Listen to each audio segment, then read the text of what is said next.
following is a presentation of 2 Sports, the leader in local sports coverage.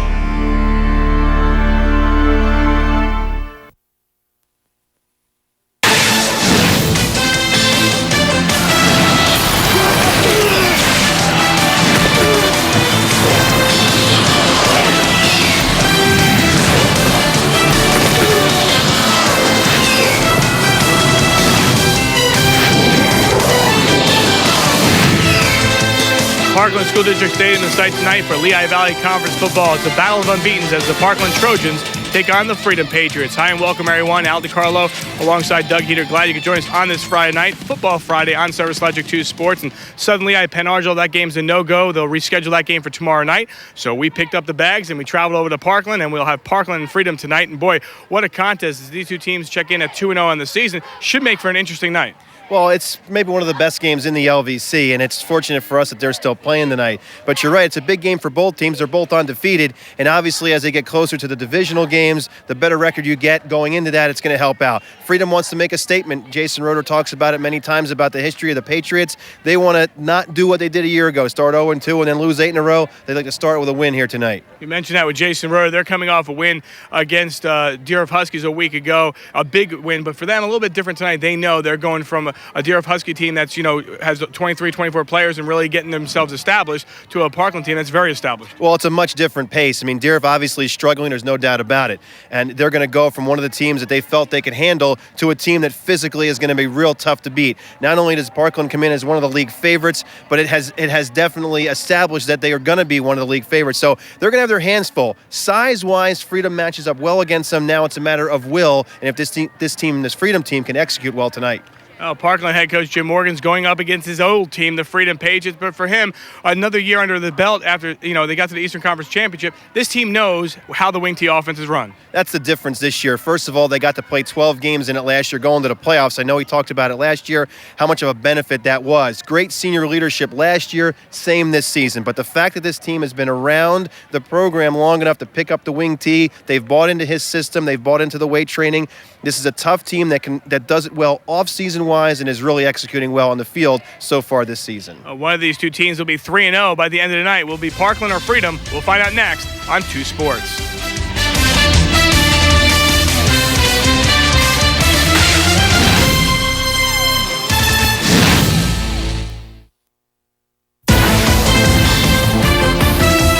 Tonight's game on Service Electric 2 Sports is brought to you by Power Realty. DeCou's Auto Body Shop in North Catasauqua is a family-owned and operated business that's been serving area residents since 1948. They have a new state-of-the-art collision facility at the same location with all new equipment to get your vehicle back to pre-accident condition. If you want to see how great their facility is, they invite you to take a look at their website at DeCouAutobody.com. At this website, customers can view the repairs of their vehicle and email their repair advisor with any questions. Remember DeCou's Auto Body. We're here to help you through the repair process.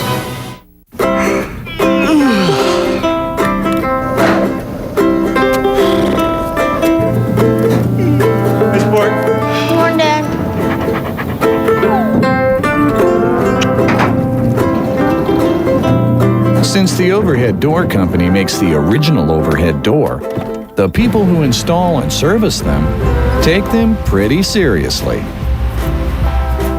Call or log on for the overhead door dealer nearest you.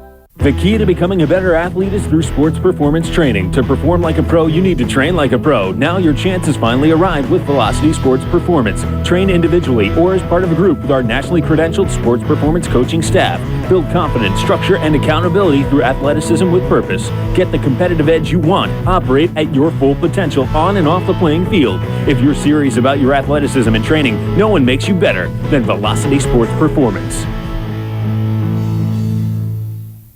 Mark Mulchaney and Power Realty's sole mission is unprecedented real estate service. With an undying commitment to quality, Mark Mulchaney provides you professionalism, outstanding service, wealth of knowledge, experience, and reliability. Mark Mulchaney and Power Realty, the power to move you. 610-433-6600 or on the web at powerrealtyhomes.com.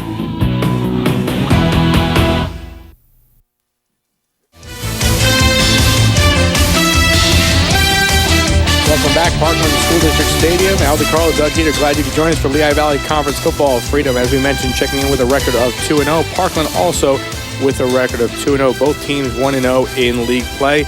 And, you look at this matchup, and while it's only week 3 of the season, it's also week 3 for, a couple of reasons that these two teams, will show exactly what they're made of. When you have two undefeated teams, Doug, go against one another, things get interesting as we take a look at tonight's APCAR Oil starting QBs. And when you look at the two quarterbacks, interesting when you look at the, passing numbers, not much for one, and the other one, having good numbers as well. Your APCAR starting quarterbacks. One of the things, you take a look at Joe Weaver there, the junior for Freedom, who, Freedom's going to try to throw the ball a little bit more as the season goes on. Weaver coming in with decent numbers for a quarterback on the season with 153 or 210 yards in a year, whereas Mark Quilling, he'll throw when needed, and Parkland will always go out to try to establish the run early in the ball game, and of course the better the running attack, the easier it's going to be really for both teams. For Freedom, you're going to see a lot of play action. If that running game goes early, Weaver's going to have an easier day. Same deal for Mark Quilling.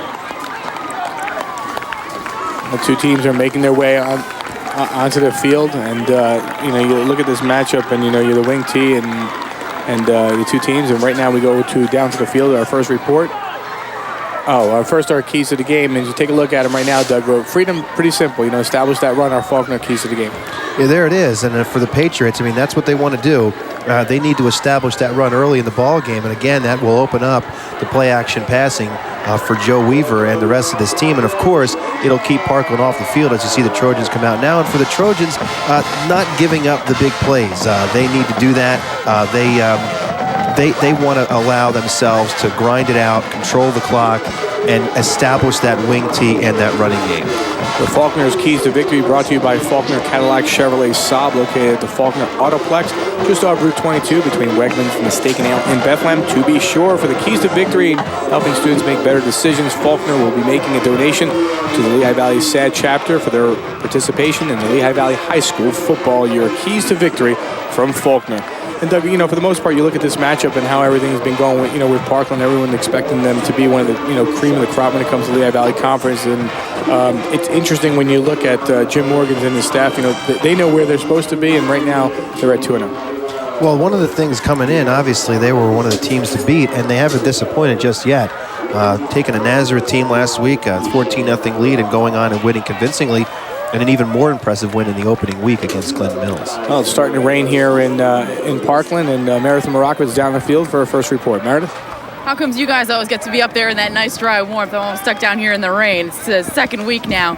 Talking to some of the Parkland players earlier in the week, they said it's not an excuse. They realize they may have to play in the rain. They had to play in week 1 in the rain, and they did just fine.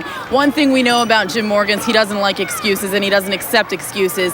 So he said they're going to need to do the same thing regardless of whether or not it's wet or dry out here.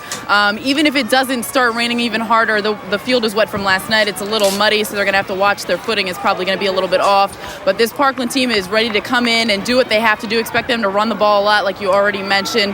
One thing about this Parkland team, you've mentioned earlier that they did the appropriate things in the offseason. They were in the weight room. They believe they can win. They bought into the system. But one thing they haven't done is taken anything for granted. They realize they need to come out here night after night and prove their worth out here on the field, guys.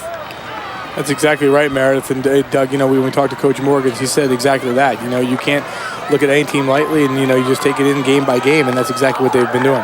Well, one of the things that with a Jim Morgan's team, when he was at Central, when he was at Salisbury, when he was at Freedom, and now here, is the fact that he demands, in a sense, that off-season commitment to the weight room. And he said it's great that we're able to do that, and the kids have been committed to it, but obviously doing that, lifting weights over the summer doesn't immediately give you 8 wins. You've got to come out and execute, and that they've done.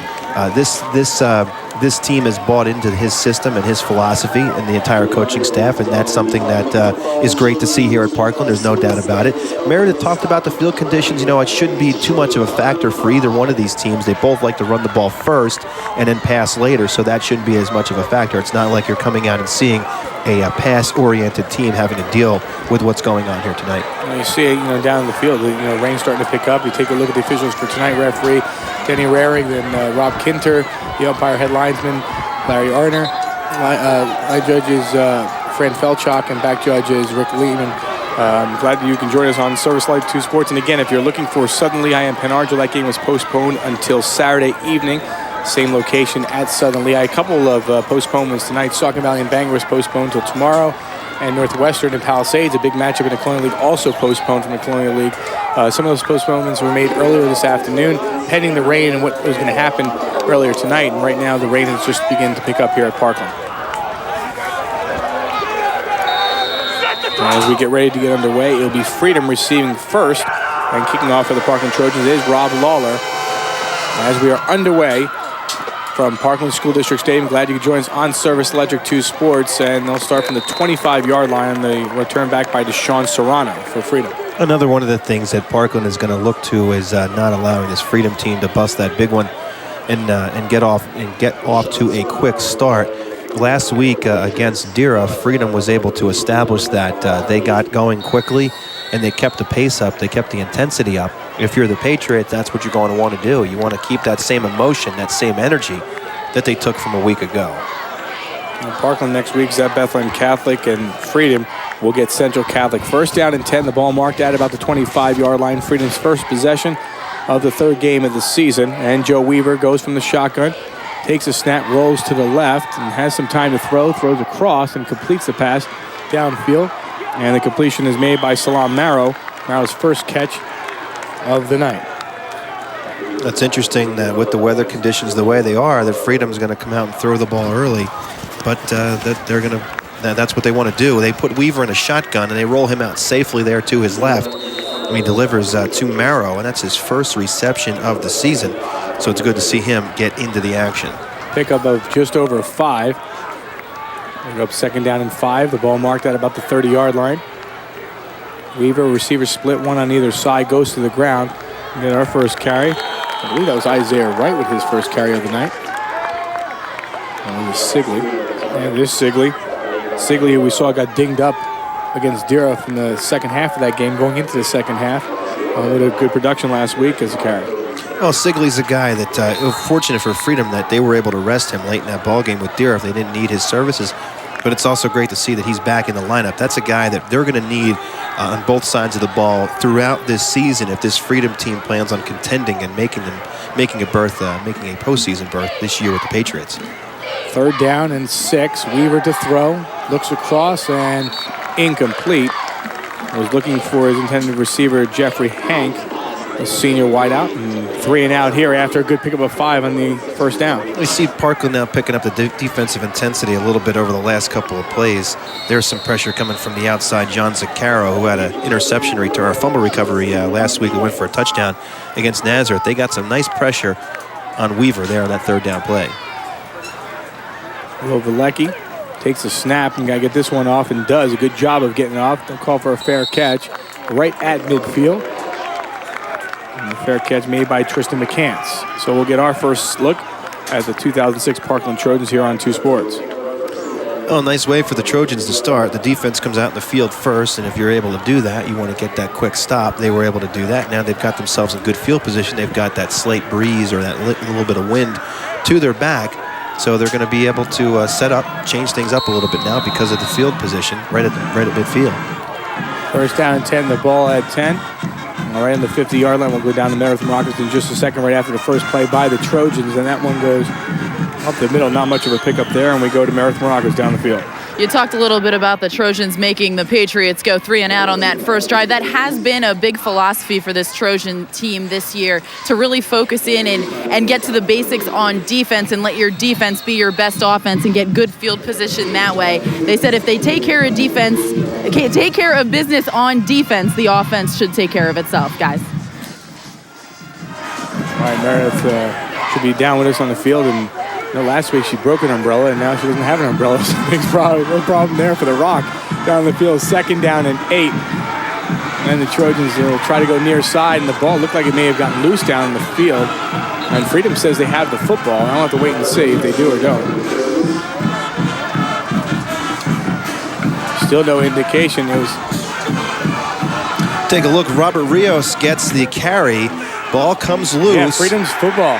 Yep, that was 66 for the Patriots. Anthony Carter, boy, we talked a lot about him a week ago, and so did Jason Roeder here today, that he's been real pleased with the efforts from his defensive end. Carter, just a junior, able to punch that one out. And you're seeing this rain and the wet football wreak havoc a little bit earlier for the Patriots, or for the Parkland Trojans. Well, Doug, we mentioned this a week ago. You have a chance to, you have to take advantage of the opportunities. Speaking of opportunities, we need a squeegee up here. Instead, we have the windows, and you see the rain coming down, more heavy. It started the kickoff of this contest between Parkland and Freedom. First down and 10. Freedom now with an opportunity. Weaver from the shotgun from the 48. And he'll take it himself and going absolutely nowhere as he gets taken down immediately on the play by Hisham Abdalal, the senior defensive tackle. Well, now you see these teams are going to start settling in. Obviously, the weather conditions are going to become a factor a little bit as far as protecting that football, and it does thin the playbook out a little bit. You want to be real careful with what you're going to do, especially wherever you are on the field. Now, for the Patriots, again, getting that ball back in midfield, it does open it up a little bit, but they want to be careful. They want to try to establish something, but they've got to be very, very protective of that football. Second down and 8, ball again sitting at midfield. Weaver with Sigley in the backfield. They go trips near side. Saw maybe possible movement here. We'll wait to see the call. Looks like they got TJ Giavarelli, 75. Flinched a little bit on the line. This should go against Freedom. Dead ball. False start. Offense. 5-yard penalty. Still second down. First quarter of this contest brought to you by Kleckner & Sons Electrical Appliances on MacArthur Road in Whitehall. Glad you could join us on Service Electric 2 Sports on this Friday night, third week of the high school football season. As Doug and I tomorrow night will be at J. Bernie Crum Stadium in Allentown, Central Catholic and Nazareth, meeting for the first time since Doug at 1944. That's correct. Second down and 13 with the penalty. Ball at the 45. They pitch it back to Sigley. Sigley tries to get some running room, now cuts back inside and gets taken down on the play after a nice pickup. Dan Boyko makes the tackle. Well, Boyko's a defensive tackle, and he does a nice job of coming from the backside and running his play down from behind. He's gonna vacate that spot. Watch the pull. Here comes 77. He's gonna come off the center, chase Sigley down from the backside, and take him down for a tackle. That's not a bad gain if you're the Patriots. They want to see Sigley break that one outside, but because of Boyko's speed coming from the D tackle position, he's able to take him down for a relatively short gain. Third down and 6. They move Jeffrey Hank to the far side of the field. They go 2 receivers on either side. Weaver takes the low snap, and again a flag, the second flag of the series here for Freedom. Looks like they might have gotten that left side of the offensive line again for the false start. Dead ball. False start. Offense. 5-yard penalty. Still third down. I think Owen Thomas, 31, the defensive end for Parkland, is starting to create a little bit of pressure there on that line, and he was trying to get a quick jump on the ball, and you're going to see Giavarelli again come back and Thomas off the ball. That's twice on this possession that they've caught Freedom on that false start penalty. And I think it's more in the mind of Giavarelli of what he's got to do, knowing that was going to be a pass play. He's that left tackle. He's got to get that quick first step to make sure Thomas doesn't get in the backfield. So with the penalty, again, second penalty in the drive, third down and 11 from Freedom's own 47. Weaver to throw, has time, middle of the field, incomplete. Was looking downfield for Serrano.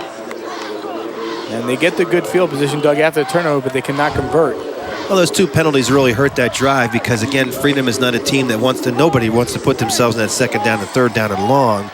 But those 2 penalties added to 10 yards, and it took away some nice hard running by Sigley and what this offense was trying to establish on that particular possession.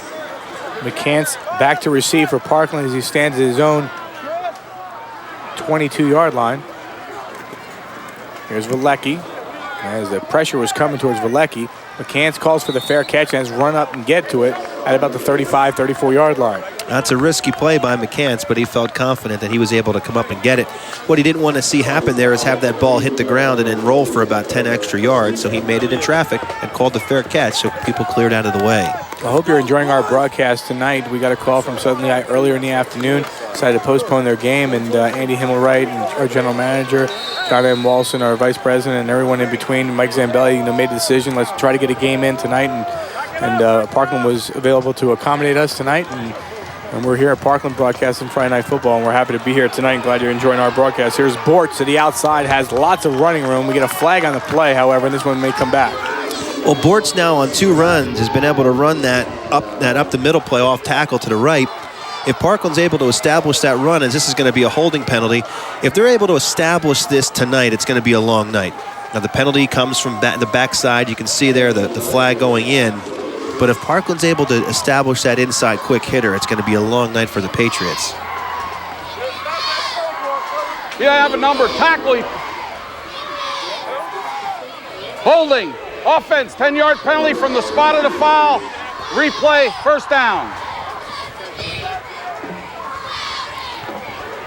As we mentioned, we're at Parkland. I want to thank Mike Doble and everyone here at Parkland for helping us out, and also for feeding Doug Heater. Thanks go out to Dave Davis and the Willow Tree Grove for supplying the refreshments tonight. Here in the press box. Always me, huh? Got a nice sandwich there, a little shrimp for halftime, Doug. You know, Willow Tree Grove doing a job. They knew you were coming. Last minute notice, like, we'll take care of Doug. Thanks go out to Dave Davis and the Willow Tree Grove and everyone in between. Well, Doug, you're the first person running for the food. Tonight you might actually have me on that one. You might actually have me on that one tonight. We're in the first quarter, 7:20 on the clock, first down and 10 from the 29 for the Trojans, as we've seen a couple of penalties stalling either drive. A couple in freedom on their last possession after the turnover. Now for Parkland on the holding call, first down and 14. And they'll go to the up back and get good gain on this one, and a good pickup there by Bortz as he found himself a seam through the middle and gets up to about the 40-yard line. Well, you see Parkland now running on that first down and long that they're trying to establish up the middle, and again, Bortz is able to do it. Good job up front, and also a nice job there. That was 52. The pulling guard is Matt Frederick coming from the right. It's a simple trap play, and that's the bread and butter play in a sense for this wing T offense. They're running that speed sweep off the side. They bluff it and hit it to the fullback, and Parkland's been able to do a nice job on a couple of plays here tonight. Yeah, big pickup now. Second down and 3 from the 41 as they hand this one off, and it's taken there by Wallace. Dave Wallace's first carry of the game. Or is that Eric Rada, excuse me. Eric Rada's carry, 5'11", 186-pound senior. What you do is you go one way, and now you go the opposite. Bortz kicks out, and you also get a nice block by Dan Boyko, 77, who's coming from the left. Same play, opposite side. Simple as that. You bring one guard one way, you bring the left the other. And if you're able to do that with the help of Bortz in the backfield, this is no surprise of what Parkland's trying to do here. And it took them a drive. They had the turnover, and now they're doing it here on their second touch. First and 10 now, inside Freedom territory. Ball at the 48-yard line, and they'll keep it on the ground. Carried by Bortz, who will gain a couple. Giavarelli makes a tackle for the Patriots coming from the back and able to lock it up for a short gain. But you're seeing how dangerous a well-executed wing T offense can work. You go inside on a couple, and then you try to hit them a little bit on the outside. You change your backs, 3 different ball carriers touching the ball in those 3 last plays, keeping everybody fresh. Second down and about 6 from the 44. Quilling under center. They give this one up, and it's taken by Rita. Rita gets some running room to the far side of the field. He'll move the chains. And Parkland doing a good job. Despite that penalty, they gave him second down and 11.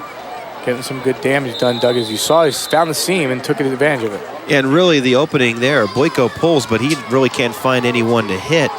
They bring Rada off the wing again, and it's not quite the speed sweep. The speed sweep is more of you have your wing back sprint. But Parkland's been able to do just about anything here on this drive on the ground. From the 36, Quilling to throw and tosses it out towards Tristan McCants. Gets down to about the 30-yard line. Depending on where he spies for the first toss by Quilling. Well, McCants is going to make the reception look, and he does fumble it, but it goes out of bounds. You know, that's where Parkland can hurt you. We talked about it earlier that you're not going to see Quilling throw the ball all that much unless they have to. But you run the ball, and then when you start to see Freedom pinch in a little bit tight, you run a high percentage pass outside your split end, and it works for a good gain on first down. Yeah, Quilling coming into the game, 7 of 15, 110 yards, 3 touchdowns, 1 INT, a pickup of 7. And they give it back to Bortz, and Bortz tries to gain the last 3 as he gets inside the 25-yard line. He'll get the first down, and again, you're changing it up. It's a different back touching the ball each time. You know, talking to Jason Roeder, he talked to anyone that tries to prepare for this particular type of offense. It's very difficult during the week number one, getting your defensive linemen to read their keys, but also trying to simulate that in practice. It's very hard. And for Freedom here, it's difficult these first 2 possessions defensively to understand your assignments. 1st and 10 from the 24. They hand this one off to Rita, and he gets himself a good pickup, almost another first down here for Parkland, as they continue to get the damage done on the ground, and they're really controlling after that first possession when they fumble the ball away. Great job by Bortz to kick out, and then Boyko again is going to lead the way. What you're also seeing, especially from Rita coming from that wingback position to our near side, is his ability, and also Bortz when he's running the football, his ability to read off the blocks, let those linemen do the work, and then take it upfield. A pickup of 2 by Rada, and he'll get it back again. He'll move the chains, another first down for Parkland as they inch closer towards that end zone. Time and time again, this is what you're going to see. A little different play here coming from the Trojans where they pull both guards, Boyko and Frederick, but again with the same result, methodically moving down the field and moving those chains. Doug, moving the chains, just methodically, really taking a lot of time off that clock. This is a perfect drive for the Parkland Trojans. 3:44 on the clock. Ball at the 11-yard line. And here's Bortz through the middle, touchdown. John Zaccaro actually with the first touchdown for the Parkland Trojans, the 6', 196-pound senior. Well, Zaccaro comes in as the fullback. They go with the double wing and the lone back. And you can see right now that Freedom is having trouble defensively and dealing with this. Not only dealing with the size and execution, but also where they're going to come. You saw a handful of different backs carrying the football on that drive from just about every different position and executed very well for the Trojans. Point after. We'll have to throw this one. No good, as they had to get John Lobb to throw that one. So 6-0 your score, Parkland, with the 3:37 on the clock. Frederick is going to come near side, kick out the end, and then Zaccaro reads off of that and cuts it right back up the middle. Great look from the ground. We talked a lot last week about the Patriots and their defense and their aggressiveness. On that second possession, they really handled that front 5 from the Patriots. Nort, Carter, Giavarelli, guys like that. Harvey Smith, the linebackers. That Parkland offensive line did a great job of doing that. And there's their bread and butter drive. That's what they've been able to do over the last couple of games, over the last handful of games last season, and of course through the first 2 games this year. 3:37 on the clock. Parkland 10 plays, 67 yards. And you can see it. It takes 3 minutes and 51 seconds off the clock. And the 11-yard touchdown run by John Zaccaro. Well, this Parkland team, where they've won 7 straight ball games dating back to last year, going into the second week of the LVC Lehigh Division portion of their schedule. And they've done it that way. You get 10 plays, that's a tremendous drive. Lawler with the kickoff. And they'll start right from the 2-yard line, taken there by Isaiah Wright. Wright breaks 1 tackle, spins through, and powers forward. He gets up towards the 25-yard line. That'll be Freedom's next possession. Doug, it took a lot of time off the clock, 3.5 minutes or so, but maybe almost 4 minutes. But 67 yards. They had the penalty in between. They had the second or third down in 13. And they converted on the play. You can see the rain really starting to pick up here at Parkland. And if you're the Trojans, this is really going into your wheelhouse. You've got a lead. You've got the weather in your favor because they're going to keep running the ball. And one of Jim Morgan's concerns was giving up that big play, and it hasn't happened yet. Defense had a nice series for the Trojans the last time around. They need to do it again.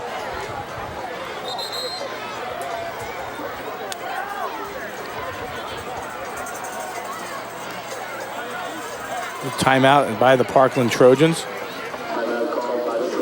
Glad you could join us here on Service Electric 2 Sports. Al DiCarlo, Doug Heater, Marathon Rockmans, Parkland School District Stadium.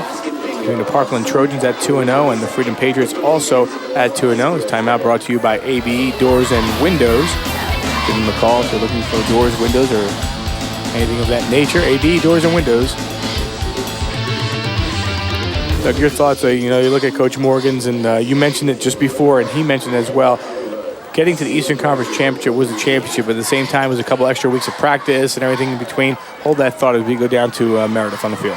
Guys, I was just going to follow up a little bit what you said with that time of possession and Parkland, how they're able to control the ball. On the side of Freedom, it has to be frustrating allowing a team to go down the entire field and score. Another thing in high school, a lot of guys are playing both sides of the ball, so it'll be interesting to see how that frustration translates on offense right now. I know Sigley was one that was playing defense, a couple other guys. So it'll be interesting to see if this Freedom team can turn around and now make something happen here on offense. I'll tell you what, that's going to be a key, and for these guys coming out. But what you have to worry about if you're the Patriots is getting out of that game plan. Things are starting to creep back into your head. Again, the history of Freedom over the last couple of years, the fact that the weather is a big issue right now for the Patriots, and not trying to do too much. Stay on that game plan. Continue to do what you were doing over the last couple of weeks, realizing it's early in this ball game. Inside 3 to play, opening quarter. Parkland with a 6-0 advantage. Trips far side for Joseph Weaver, the quarterback for the Freedom Patriots. Steps back, tosses that in that direction, and hits William Valecki. Valecki down the sideline. A nice gain out towards the 33, 34-yard line. Well, if you're the Patriots and you're going to be able to get some pass protection for Weaver, you might try to utilize that flat pass outside, out in the wide open part of the field. Utilize a little bit of your speed against this Parkland defense. Get him out in the flat, turn it upfield for a nice gain. Now, those 2 penalties really hurt the Patriots on that previous drive. That's something that they're not going to be able to afford to get much at all here now, down 7-0. Pickup of about 8. Mark the ball at the 29-yard line. 3rd down and 2 for Freedom. Long count here by Weaver. And play action is going to throw this one to the middle of the part of the field and will convert the first down into the hands of Michael Zanoni. The tight end makes the completion. Freedom moves the chains. Mentioned earlier about how Freedom wants to establish that running game to set up play action. There's a case. That's a nice play by the Patriots and a good call by the offensive coaches. They run a little play action. Weaver bootlegs to the near side. His far side tight end is going to come across the field, and it's a nice pass by Weaver in these conditions and a nice catch by Zanoni to tuck it in and roll and get that first down. Clock down to 1:36 in counting, opening quarter. Trojans up 6-0. 1st down and 10 from the 37 of Freedom. Weaver looking to throw, and that closed quick. He's still trying to get on his feet, and Weaver moves forward.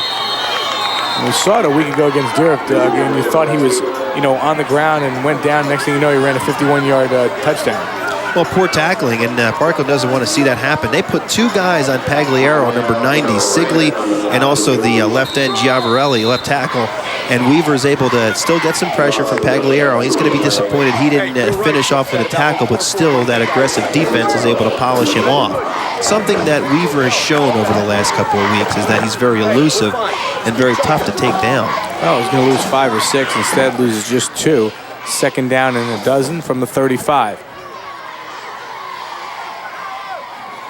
They pitch this one back to Sigley. Sigley busts through and finds something there, and he gets an extra couple yards. He'll bring it up 3rd down and long here if they do get the play off before the start of the end of the quarter. Nice job by that left side of the offensive line for the Patriots. Anthony Carter leading the way, and Sigley will cut back. There's Carter. He and Giavarelli kick out. A little kick-out block as well by the fullback. That's Otero, who we saw had a great game last week, Anthony Otero. And then Sigley, a nice cutback lane against the grain to take it upfield, and he shows you the strength, lower body strength, to chug out a couple extra yards. Well, John Zuccaro, the only scoring of the game coming from his 11-yard touchdown run. Parkland, after 1 quarter, leading Freedom 6-0. We'll be back after this on Service Electric 2 Sports.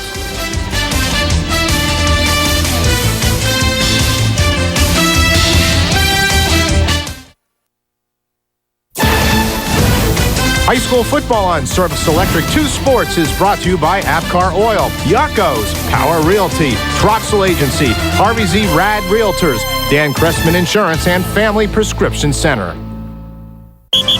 Hey, football fans, if you love dealing with a winning team, head to the leader, Kleckner's in Whitehall and Emmaus for the fabulous GE kickoff sale. Browse our huge selection of GE ranges, GE refrigerators, GE dishwashers, GE washers, and GE dryers. Now at Kleckner's, get great savings plus free delivery, free haul away of old, a full parts department, and their own factory-trained techs. Stop in today. See why Kleckner's has been serving the Lehigh Valley since 1945. 2 locations, Kleckner's, 2177 MacArthur Road in Whitehall and 575 Chestnut Street, Emmaus.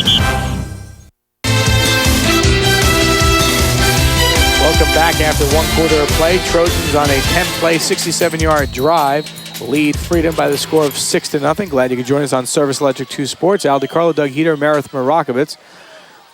As we get ready to get back to action, it'll be 3rd down and 6 from the 36 on the first play here in quarter number 2. This is not what Freedom wanted to do. You come out of a quarter break and have to take a timeout to get the proper personnel on the field on the 3rd down. You see this a lot in the first week or two. In fact, many coaches throughout the Valley talked about how games would have been different if they were able to save some of those timeouts they used in week 1 to get the right personnel on the field. You come out of a timeout, you've had that 45 seconds to a minute to get the right guys out. Freedom has to take a timeout. This is an important 3rd down for them because they haven't really been able to get across midfield other than that turnover, and even then they couldn't establish a drive. So they want to make sure, take their time, make sure everybody knows their assignments here on this 3rd down, try to convert, keep the chains moving, and establish something on offense, try to get themselves back in this game. Second quarter of this game brought to you by Kleckner & Sons Electrical Appliances on MacArthur Road in Whitehall. So with the timeout, we'll try this again. 3rd down and 6 from the 41 as the wind starts to pick up here at Parkland as well. Weaver from the shotgun with Sigley in the backfield. 3 receivers far side, 1 to the near side. Takes a low snap. Weaver then gets hit and then hit a second time as he goes down. The second hit by James Pagliaro really brings him down. Well, Nathan Zimmel, 24, brings a little heat from the backside. That's the initial hit you're going to get. Zimmel, the linebacker, coming in on a blitz, but nowhere for Weaver to go. There's Zimmel coming in clean, and then Pagliaro finishes him off. The bookends coming from the outside. Pagliaro, the defensive end, has had a solid game so far on the defensive side for the Trojans. Pagliaro saying, hold him, I got him. Takes a big hit on him.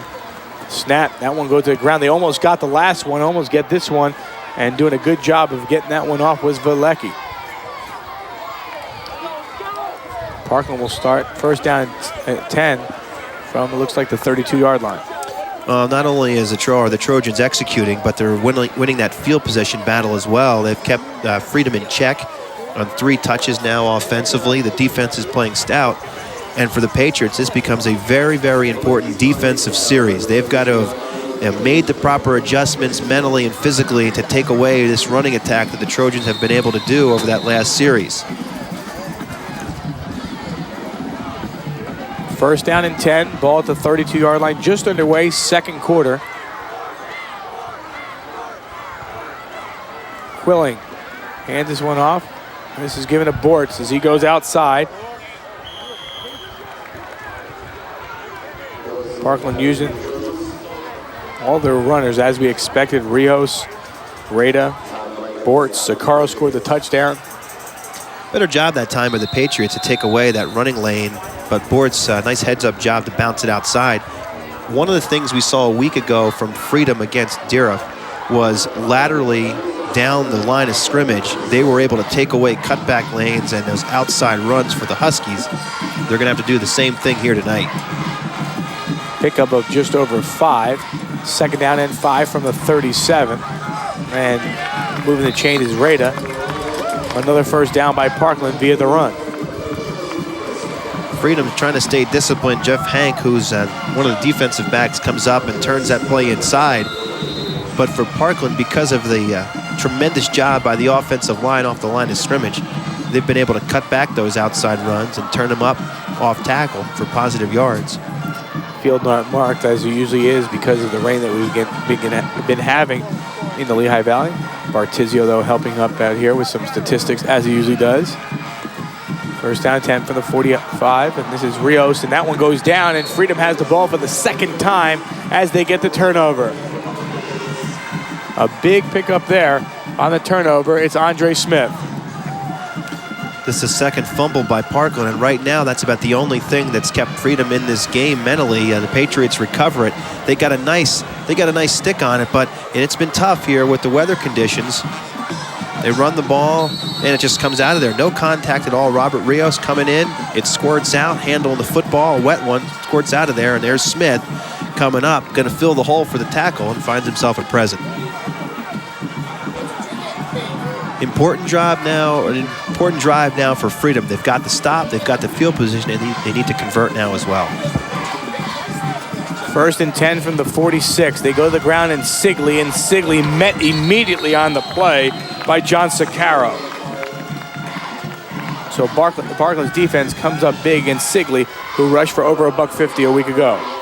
It's been awfully tough for Freedom to get anything going up the middle, and that was their bread and butter runs last week against Deera. Having trouble doing that. Aggressive Parkland defense flying to the ball.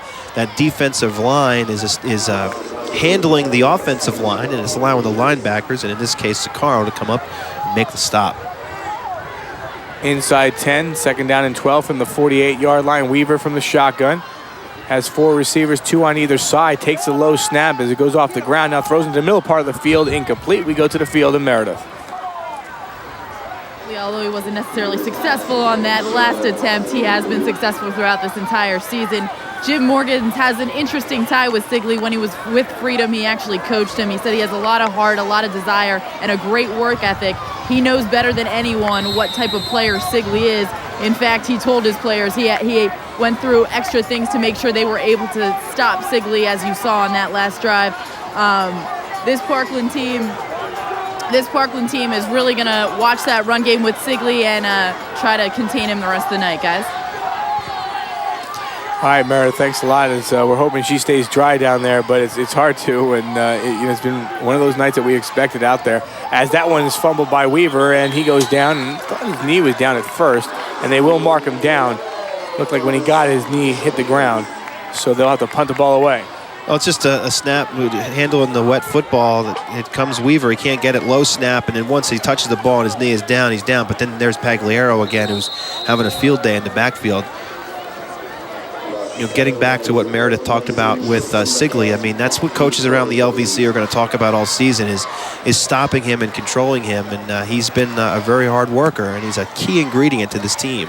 Will Valecki gets that one off, and the late calling the fair catch by McCants. And Parkland again will start this time from about the 24-25 yard line. Glad you could join us on Service Electric 2 Sports this Friday night. On Saturday, Doug and I will be at J. Bernie Crum Stadium in Allentown, and Doug Nazareth, Central Catholic. Should be an interesting outing tomorrow night at J. Bernie Crum on the turf. Yeah, both coaches coming in. Central hasn't won a game yet. That might be a little bit deceiving based on the 2 teams they've played in Liberty and Becca. And Nazareth getting a win in the opening week and then facing a tough Parkland team a week ago. Parkland will start on the ground as we expect. I think just one pass thrown tonight by Quilling, and that was a conversion pass. And that's enough to keep the defense honest. And they didn't have to do that after they ran the ball as well as they did after the pass completion. And Parkland now realizing that they've committed 2 turnovers. They're in a dangerous spot of the field. They got to be careful handling that football. I mean, in a sense, their mistakes have kept Freedom in any kind of field possession battle, and they don't like the starting position they have right now. 2nd down and 7 from the 27. Quilling under center. And lots of movement in the flags. There they go. I think you can see Freedom jumped here. Came from the near side. Freedom reacted to the wing back going in motion. Encroachment. Defense. 5-yard penalty. Still 2nd down. At the penalty on Freedom, and we go down to the field once again in Meredith. Talking a little bit about Mark Quilling, you may think that some quarterbacks don't necessarily like this system where they get just one completion in over a quarter, but Jim Morgans was very adamant about saying that Quilling's happy in this system. He said he's very capable of throwing. He's actually a very accurate quarterback, and he has a lot of confidence in him. But he said doing this running and getting first downs on the ground really gives Quilling extra confidence when he does need to throw on 3rd and long, when he does need to to throw to the end zone, that he has the confidence and he feels good after establishing the run early in the game that he's able to convert on those third and long situations, guys? Well, it's great because you know that you're coming in as a quarterback, and he's very capable of running this offense and throwing the ball when needed, but you're not going to be, your whole offense isn't going to rely on how well you play. He can come out, they can establish the run, he'll ease into a game, and they know they're going to need him throughout the rest of the season and throughout tight ball games, but it's just nice to know that you've got those guys behind you and you're part of the unit as opposed to being the sole guy that you relied on. Devin Harrod to carry his first carry of the game, the 6', 212-pound junior. Pickup of just over 1. And continues to come down here at Parkland. I mentioned in the open, one of the two teams will be 3-0 by the time the night is over. And then Doug, it was a year ago, and we mentioned it a number of times. Coaches, mentioned to it as well when it came to Jason Roeder. They were 2-0 last year. They ended up losing the last 8 games. This year, a different kind of season for them, as they're a little bit more focused than they were a year ago. Well, it's a different team. It's a team that's brought energy every single night of practice during August and also every single game. He liked his energy, enthusiasm from his team a week ago, and you're seeing that now in an important series here defensively. Rada comes, and you're seeing this defense start to hit a little bit more aggressively by Freedom. They're adjusting to this. That's Jetta Cintron that makes that tackle. They're trying to adjust and get the reads. They realize it's a very important defensive series. They've stymied them once on the turnover. They need to do it again. That's an interesting call here, Doug. 3rd down and 7 from the 37. Approaching the 6-minute mark of quarter number 2. 6-0 Parkland on top. Quilling under center. And he's going to throw. Has time. Puts that one up. Looks for Harrod, and that one is complete all the way down to the 30-yard line. Quilling 2 for 2 on the night. That's the big pass play down to Harrod all the way to the 30. Well, that run, really sets that up. And there's an example of what The Rock was talking about with Quilling. He's very comfortable in the backfield. Little play action, he'll roll, and now he waits for his receiver to release down the field. Harrod had gotten behind 2 defenders and underneath the free safety, Valecki, and did his job, look the ball into his hands. That's what you're going to see from Parkland this season. Throw when necessary, but also their ability to convert when necessary, and there was the case. 5:43 on the clock after completion of 32 yards to Harrod. We'll mark it at the 31-yard line.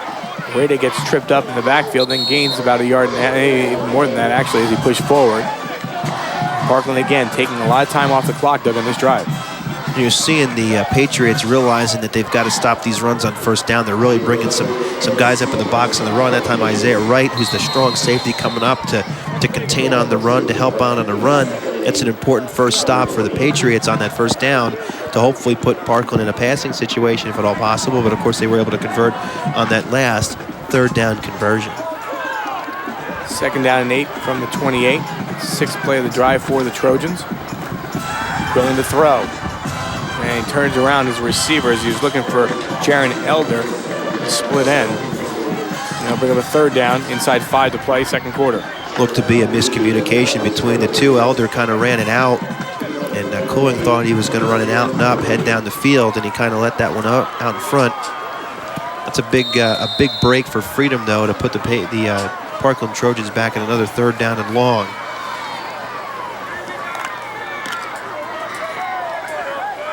So far, Doug, they've been pretty good on those 3rd downs. Converting here, they had 2nd down and 12, they converted, 3rd down and 7, now 3rd down and 8 for the Trojans. And they'll keep it on the ground. It'll be Bortz, and Bortz spins and fires through, and he'll get the 1st down still on his feet, and he gets down to the 15-yard line. So Parkland on a 3rd down does it again, and they'll get 4 new downs. And they do it on a play that you don't usually expect that they would run, that they'd run it up the middle, but that's what caught Freedom off guard. Frederick is going to kick out, but you'll see Bortz come up and change direction. Does a good job of reading that, but then just poor tackling inside by the Freedom Patriots. This is a defense that's been on the field a long time. These kids have been playing the defensive side of the ball a long time, getting a little tired, starting to get worn out a little bit by this very big Trojan offensive group. 12-yard pickup ball at the 16-yard line. And the ball is fumbled right off the snap. Parkland will fall back on it. Didn't see who jumped on it. So a 2nd down. Quilling got it back, and it just looked like it came out of his hands as he was pulling away from the center. Comes up Center Krompaski fires it up there, bounces out of his hands, and then he's able to get it back again.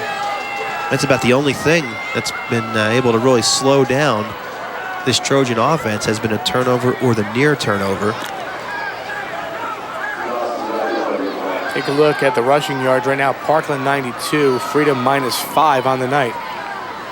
That's a statement by the Trojans. 2nd down and 11, and giving up to Rada. Rada spins and fires through, and a flag thrown right towards the end of that play.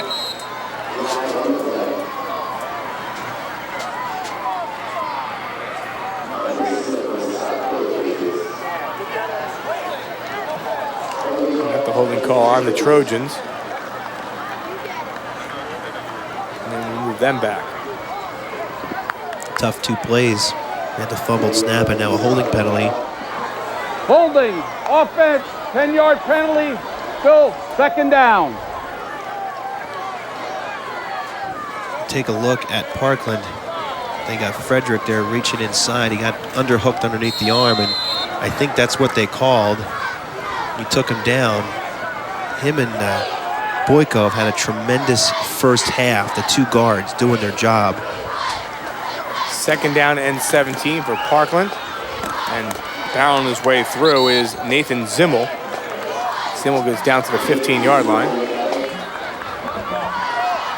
Zimmel, another new back in there. We're talking about Boyko. Watch him come at you, 77, bang, doing the job, kicking that defender out of the way and leading the way for his offense. Getting Dave Harvey, the end, 61, moves him clear off the football. Timeout is taken with 2:59 on the clock. Parkland on top by the score of 6-0. The only scoring in this contest came in the first quarter. John Sakaro, 11-yard touchdown run, 10-play drive, 67 yards. It took 3 minutes and 51 seconds. That was with 3:37 left on the clock. The big play here on this drive for Parkland, pulling to Arad plus the 32 yards on the game. And an opportunity now to take our look at our Walters Pharmacy play of the first half. And, you know, there's a couple plays in this one that's going to make the difference. The Walters Pharmacy, great play.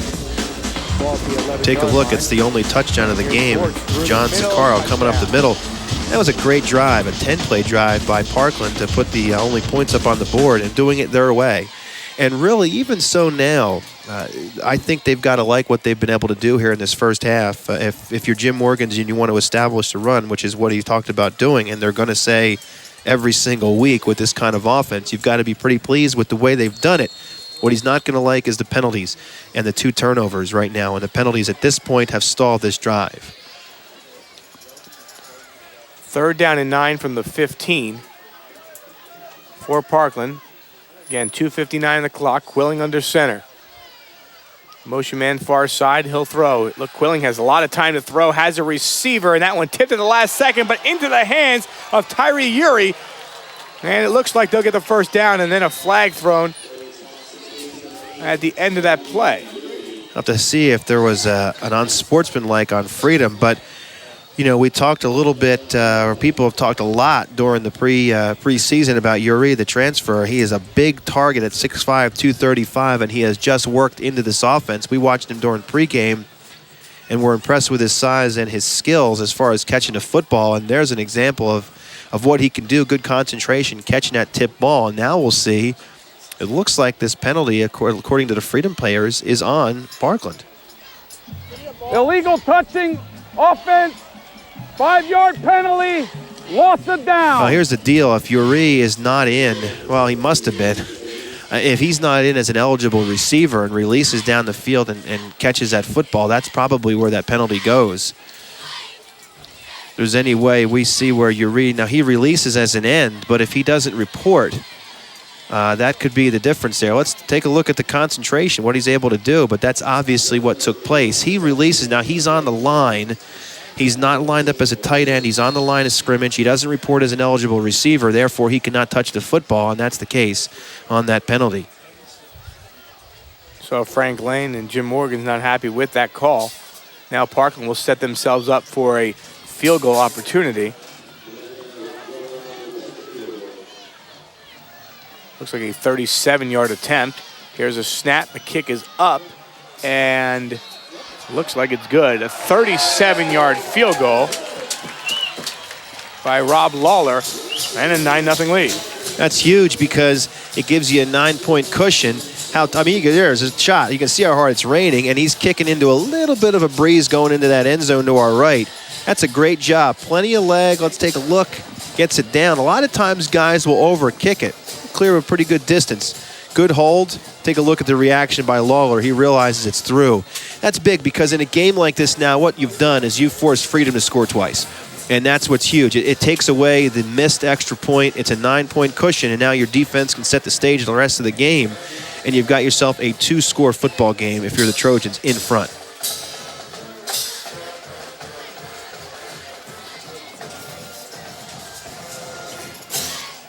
Oh, with the penalty, like you mentioned, brings him back. They decided to change. It was going to be 4th down and 14. Instead, the field goal, a 9-0 lead with 2:45 on the clock. Parkland with 1 timeout remaining, Freedom with 2. This becomes a huge, huge drive for the Freedom Patriots. Doug, with the 2 timeouts, try to see if they get good field position, maybe, a good run back here, and get themselves in the locker room and see if they can score some points. So after the field goal by Lawler, he'll kick off, and he'll be picked up by Deshaun Serrano. Serrano gets the seam at about the 30 and gets up to about the 32-yard line. So good field position to start here with 2:37 on the clock, 9-0. Parkland on top in a rainy night in Parkland. Well, one of the things that you got to be concerned about, and if you're Jim Morgans, is giving Freedom a chance to convert on a long special teams run, and that was a good job of stringing that one out and not giving the Patriots great field position to start. If you're Freedom, you want to get yourself back in the game, but you've got to be very careful to not turn the ball over in these poor conditions and allow Parkland to maybe add some more points before they go into the locker room for the halftime break.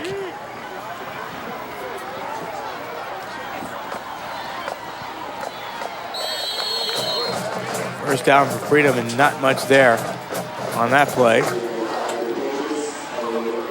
Sigley having some trouble really on the ground so far to this point. Obviously, last week that was a staple play for Freedom, that inside run to Sigley. He was able to bust that up for a couple of long ones. A little bit different here. I mentioned this in the beginning of the second quarter that the Patriots haven't been able to really get anything going in between the tackles. It's been more of Weaver. In fact, they haven't really been able to get much going offensively here in this first half at all. 2nd down and 12. Sigley tries to spin for a couple. They'll get up to about the 35-yard line. You can see what Freedom's elected to do here and not force it down the field. 2 inside runs to Sigley up the middle. I think the first down play definitely clinched what they were going to do on 2nd down, not force it. The other thing, you get an incomplete pass here and punt the ball away. The Trojans with an opportunity to get in there, get a punt block, and set themselves up for some more points. Doug, that last drive by Parkland, 13 plays, 57 yards, took 5 minutes and 58 seconds off the clock, culminating in that 37-yard field goal by Lawler, giving them the 9-0 lead. Here, 3rd down and 8 from the 35 as Parkland tries to stop him here, and going down. Let's see if the Trojans decide to use a timeout, because they do have some time. They have 1 timeout left in good field position, and that is exactly what they do. Isaiah Wright, and not only did you see Wright slip on the conditions, but you also saw the offensive line for Freedom go down on the ball when it was snapped.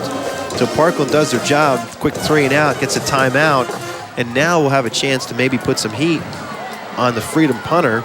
If not, get some good field position, and you've got some time left to try to get that ball down the field.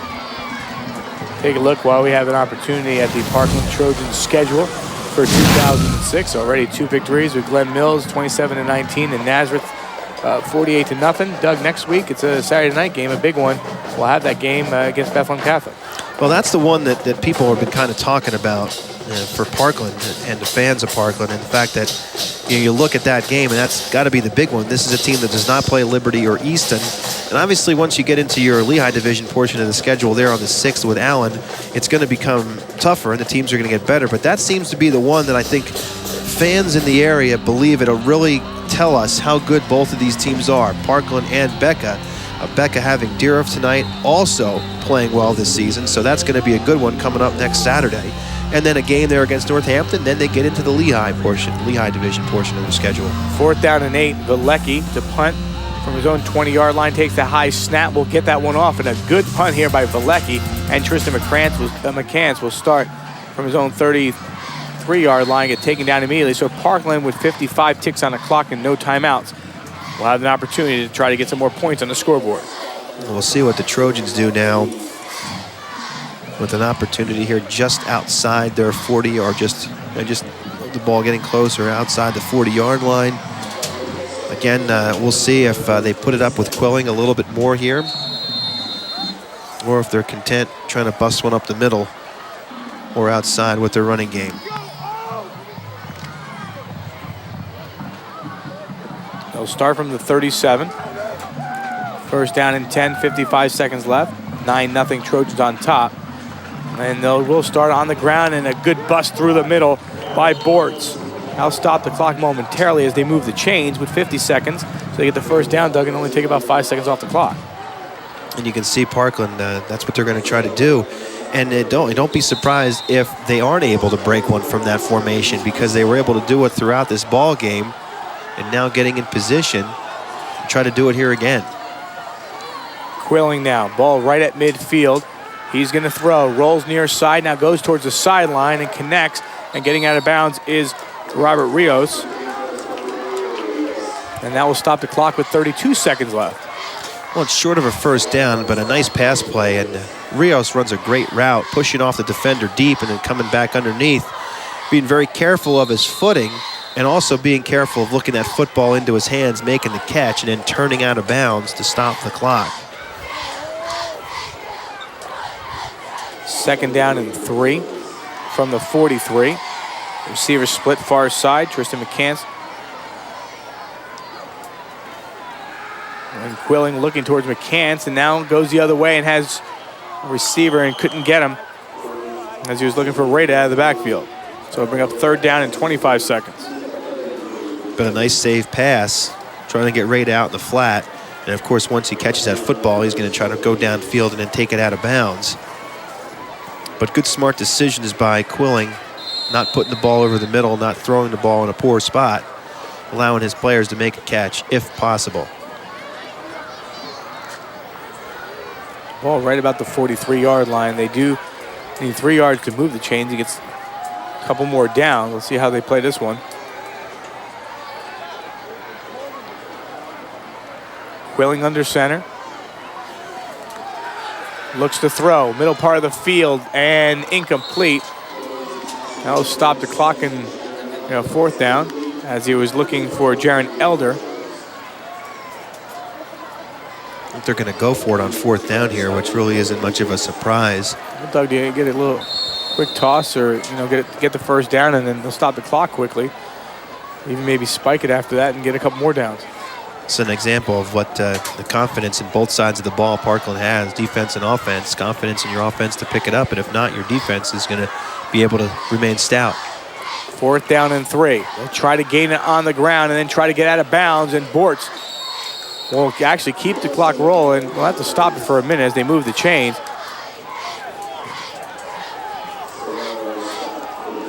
I'm going to try to get the opportunity with 13.8 as they'll roll the clock.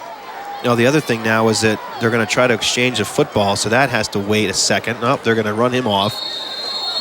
Okay, do they spike it here and get some time? And they do. So I have 11.5 seconds. Now we may see a new ball come into play.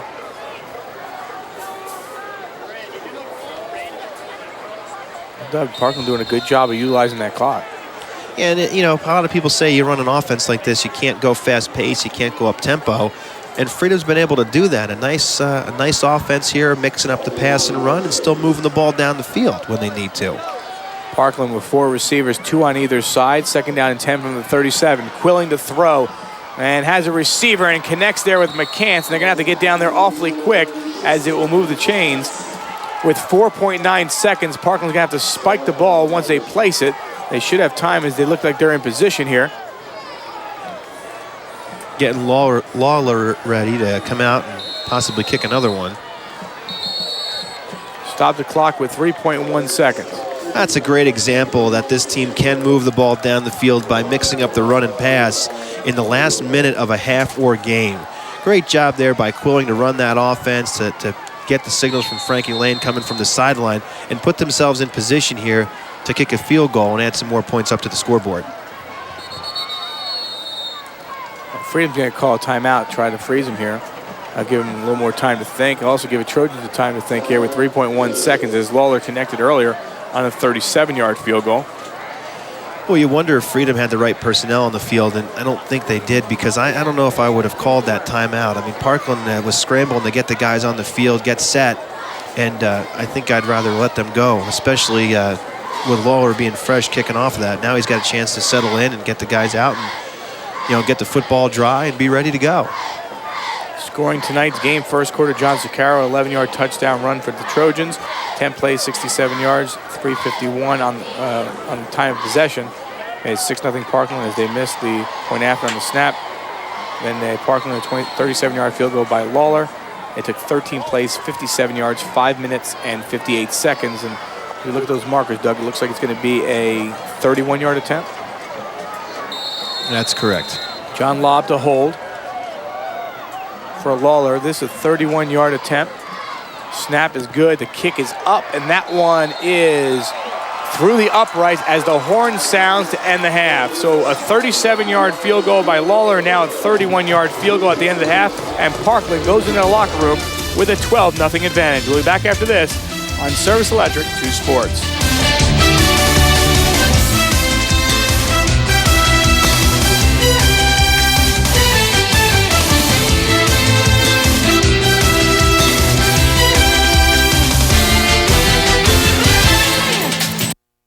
Friday nights and Saturday afternoons were made for football, but the rest of the week was made for saving money on a new Chevrolet at Faulkner.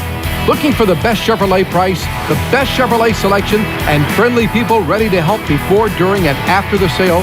Faulkner Chevrolet is your hometown dealer. So today, enjoy the game. Tomorrow, save on a new Chevrolet at Faulkner Chevrolet. Proud sponsor of high school football in the Lehigh Valley, to be sure.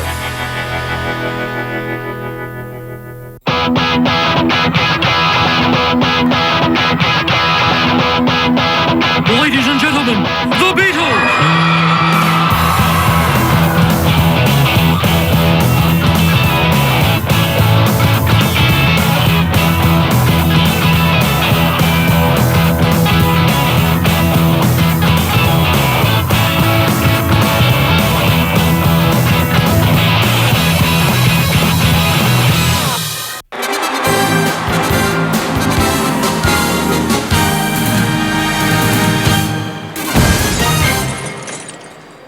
Hi, I'm Frank Tavani, head football coach of the Lafayette Leopards, and I'm here today to talk about the tip of the day, hydration. We advise our players in the heat of this summer with preseason training camp that it's very important to stay consistently hydrated. Most people only drink when they're thirsty, and that's not the way to stay hydrated. You like to stay hydrated during the day, consistently, both prior, during, and post-practice. We ask our players to carry a 20-ounce bottle with them everywhere that they go, in meetings, to and from the dining hall, and in the dormitory, so that they're consistently drinking. For more information about hydration, the National Athletic Trainers Association information can be contacted at nata.org.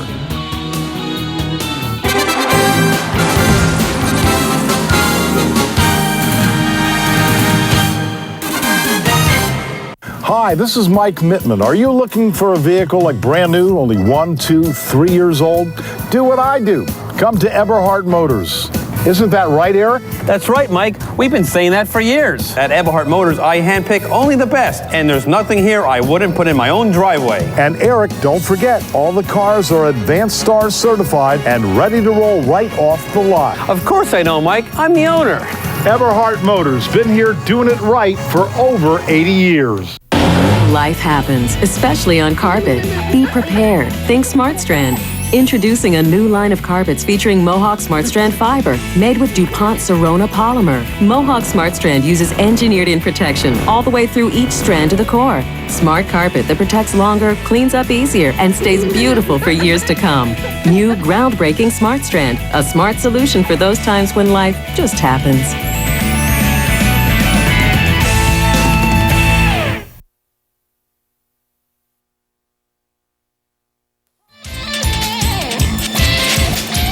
We are back here at Parkland High School, and the Trojans leading the Freedom Patriots 12-0 at the half. For our halftime entertainment tonight, the Freedom High School Marching Band.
12-0 halftime score as we were entertained there by the Freedom High School Marching Band. Back with the first half highlights and stats after this.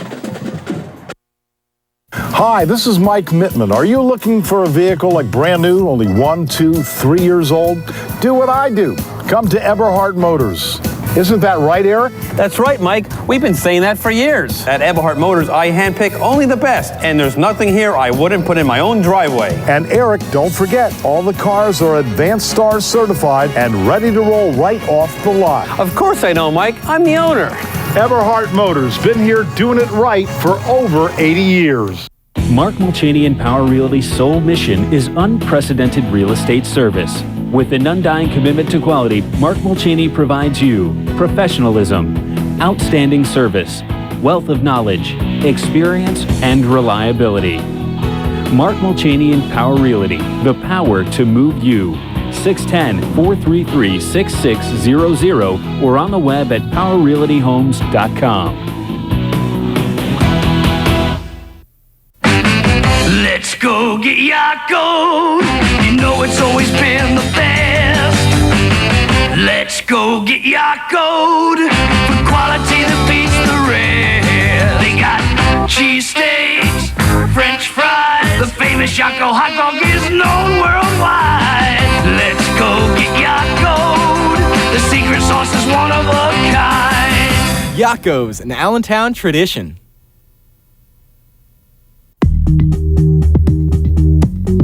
Exit ramp 14. Left on Madison. Turn right. In 50 feet. Life comes at you fast. Brought to you by the Todd Troxell Agency. Call 610-440-1737 for a free insurance quote. With a full line of top-quality products from Rainer, plus the most experienced installers, ABE is the region's #1 choice for garage doors. Your garage, on the other hand, is up to you. ABE Doors and Windows. Sure, Both of these models are quite attractive, but with 20-gauge steel and the highest insulation factors, only one will stay just as beautiful for years to come. See the complete line of Elite doors, only at ABE Doors and Windows.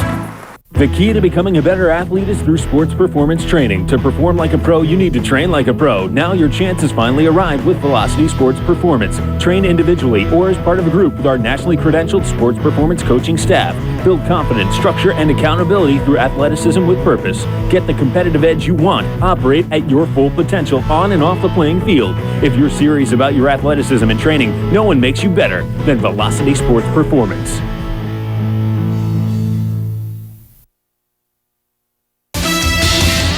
Welcome back, Parkland High School. Al DiCarlo, Doug Heater, Marathon Morocco. There you see the score at the half. Parkland on top of the Freedom Patriots by a score of 12-0. Glad you could join us here tonight. Friday Night Football. Rain is out, and it was raining earlier, not raining anymore, or just a mist out here at Parkland. We take a look at our first half highlights. Well, these first half highlights brought to you by D.E. Cressman Insurance Agency, and not a whole lot for the Freedom Patriots, and you can understand that, down 12-0. But let's take a look at some of the highlights. And Zach Sigley, we talked about his importance to this team. This is early in the game. They're able to establish him a little bit. And then, of course, Andre Smith gets the fumble recovery for the Patriots. That's been a couple of the pluses for Freedom and has kept them in this game. But for Parkland, it's been all the ground attack. Eric Rada running to the right, and another play very similar to that in his ability to cut and make those plays down the field on their touchdown drive. We've seen Dan Boyko, 77, doing a tremendous job leading the way for any number of backs. And then here's the blown touchdown of the game. John Zaccaro, the fullback, taking that one up the middle for the touchdown. But then Parkland wasn't finished, and we saw Rob Lawler. This is the first of his 2 field goals here in this first half. For this one, that one coming from 37 yards out. And then Parkland setting themselves up. A nice pass from Quilling to Tristan McCants.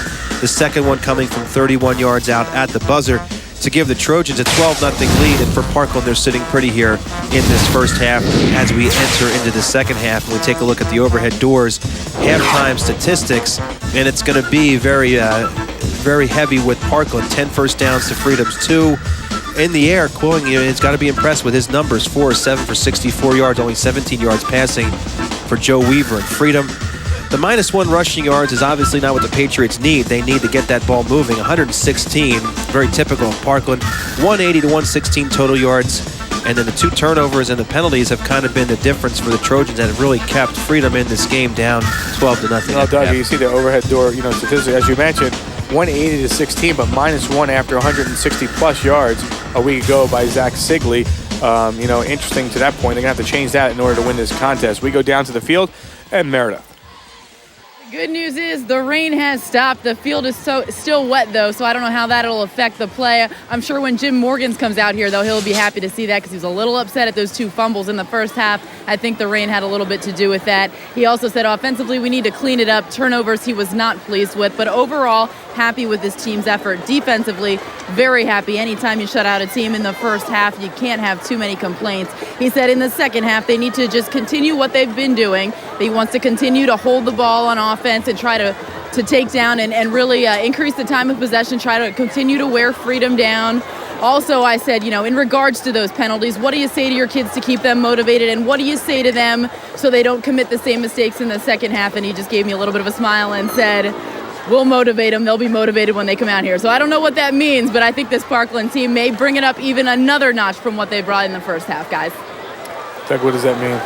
Well, first of all, the happiest person here that it's not raining is definitely The Rock. There's no doubt about it. But, well, I mean, what goes on behind closed doors, technically we don't know. But what he's going to try to do, I mean, the field conditions and the weather definitely were a reason why there's a couple of turnovers. But if you're looking down the road at a championship run, you're looking down the road at key games, you're going to have games in bad weather. And those are the kind of mistakes, the mental mistakes of the penalties and the physical mistakes of the turnovers that you don't want to see your team commit no matter what's going on.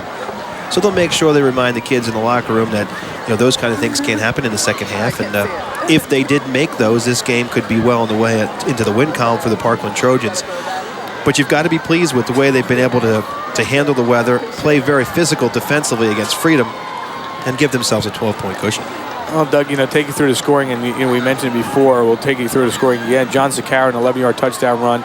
made it 6-0. It was 10 plays, 67 yards, 3 minutes and 51 seconds. There was 3 minutes and 37 seconds left on the clock in the first quarter. The second quarter, Parkland, the 37-yard field goal by Rob Lawler. That was with 2:45 left on the clock. They made it 9-0. And there was a 13-play drive, 57 yards, 5 minutes and 58 seconds. In the final, they called a timeout after they held Freedom. The next thing you know they could pass if they have to pass, and Quilling did a good job of completing a couple passes down the field. They on third down, they ran the ball, they stopped the clock, they utilized the clock to perfection. At that point, as they got the ball back, I think with 55 seconds on the clock, then with 3.3 seconds left in the end of regulation, Lawler came up, kicked a 31-yard field goal, makes it 12-0 at the end of the first half as the two teams get ready to come back on the field. Interesting, when you look at a contest like this, you look at the heavy rain, you look at your kicker, you look around the league. The kicker, especially in games like this, are huge. The rain's coming down, you're kicking field goals, you're giving your team a big advantage and a big lift. And not only that, Lawler's kicking 2 field goals in about 2 minutes and 45 seconds. So that's a huge factor for them as well. And we go down back to the field in Meredith. Taking a look at it from the Freedom Patriots perspective, we've been talking about all game how they said they're a different team from last year. Even though they don't have a history of winning, they think this is the team that can do it. This second half is going to be a good depiction of what type of team these Patriots are, what they're made of, what type of team these Patriots are. It'll be interesting to see what Jason Roeder was able to do at halftime, if he was able to motivate his team, if they're going to be able to get something done offensively.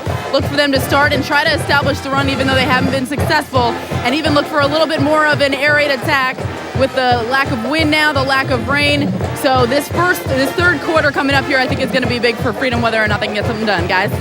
Well, it's going to be absolutely huge because one of the things they can't lose sight of is the fact that they, even though this may sound like a large lead, they're only down 2 touchdowns. And now, like Meredith said, there's no rain, there's no wind, and they'll be able to go back to what they've been trying to do. There's 2 key words, or one word on both sides they need to do. They need to run and they need to stop the run. They need to have that running attack going on for them offensively to set up their play action and to ease the pressure coming Joe Weaver's way when they have the ball on offense. And defensively, they have to have figured out a way to stop that one drive that Parkland was able to do, that running attack. What that one drive has done is open things up. We saw on that last series before the first half ended where Parkland was able to mix it up. If they're able to take away the rushing attack of a wing T, you're going to put your team in a good spot, and that's what Parkland needs to, or that's what Freedom needs to figure out what they got to do, and try to get Sigley going. They try to establish something, and those are big tasks, no doubt about it, in front of Freedom. But in order for them to get back in this game, they must do it. Oh, they absolutely, must do that. You mentioned Sigley. We mentioned a couple times a week ago, going for a $150. Got dinged up there a little bit, with the hip pointer. Then practicing, and Coach said, he'll be ready to go tonight. But he got stymied right off the bat, and that defense has really just smothered the ball on each and every opportunity. Now, Joseph Weaver, we know that not only can he throw, he could run if need be. But Doug, it'll be interesting here the first, few minutes of the third quarter, what exactly does happen between the two teams, especially Freedom. Let's take a look. Speaking of Freedom, we saw what they did last week. Let's take a look at the Freedom Patriots and their football schedule for not only in the past, but where they're going from here.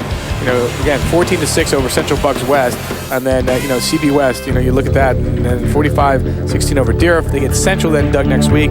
They're at Allen, then Northampton, at Easton, and Bethlehem Catholic back-to-back. Those are 2 huge games for the Freedom Patriots.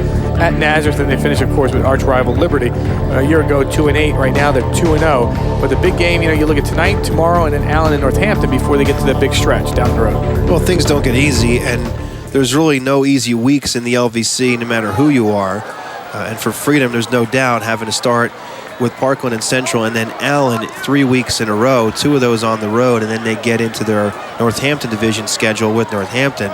But I think what Jason Roeder's looking to try to do is to get that mentality of what's happened over the last couple of seasons out of the kids. Now, he talks about an emotional group and a group that's played well over the first couple of weeks. I'm sure they're going to take some positives, win or lose, out of this ball game, but I think he'd like to get that third win, and obviously against one of the toughest teams they're going to face all season here in Parkland, and it's going to be interesting to see how they do it now defensively, the first drive of the third quarter. 12-0 as we get ready for quarter number 3. Here's Jeff Schaefer to kick it off for Freedom. End over end, and this will be McCants as he picks it up, or tries to pick it up there at about this 15-yard line. McCants has some running room, sweeps through a couple players, and they try to go after the football, and instead he gets all the way up to about the 31, 32-yard line. Well, two key players that we've talked about on the Parkland side of the ball offensively, there are two guards that played tremendous, number 52, Matt Frederick, and 77, Dan Boyko. Watch what those guys are able to do on this series, and let's see if Freedom has been able to adjust to that and take away those traps that are so big for a wing T offense. Third quarter of this contest brought to you by Kleckner & Sons Appliances on MacArthur Road in Whitehall. Glad you could join us. Third quarter action, and they'll start on the ground, and the first carry of the second half goes to Phil Bortz. And that's a good start if you're the Patriots. They're getting some good pressure outside. Todd Micah, 42, had a great game last week against Deriff, comes up and makes the hit. Short gain on first down for the Trojans. But in this offense, it's going to be, you're going to bang ahead 3 plays. If you're the Patriots, you can't let up on any one of those. A pickup of about 2 by Bortz. Brings up second down and 8. Ball marked at about the 34-yard line. Go to the motion, and they will give it to Rada. Rada tries to make the turn, and again, Doug's second straight play by Freedom as they go right to the football, and maybe they lost a half a yard there. Well, this is the speed sweep, and the difference with this one is that wing back in motion, obviously the rate of his motion, much quicker, but it's straight down the line of scrimmage right behind the lineman. It's not on that angle that you normally take if you're going to run a sweep outside. And what you try to do is use your quicker wing backs to get that ball at full speed and hit that corner before anybody can react. The way you defense it is what Freedom did there. Again, good pressure from the outside, and again from Todd Micah, what he was able to do to take away that outside lane. Third down and 7 at the 35. Quilling will throw. Trying to find something in the middle of the field. There's a flag as he gets taken down on the play by Steve Nork. Well, there's a penalty flag. It's probably going to be a holding penalty against the Parkland Trojans. I would think Freedom would decline this. Holding. Offense. They may take the spot. No, they're going to decline it. But Nork is a guy we talked a lot about last week and haven't said much about him, 62, the defensive tackle, and that's because he's been quiet. Big series that time for the Patriot defense. They stopped the run 2 straight plays. Inside run first down, outside run second down, and then bring pressure to the quarterback on the pass play, on the sure pass play on third down, and force Parkland to punt.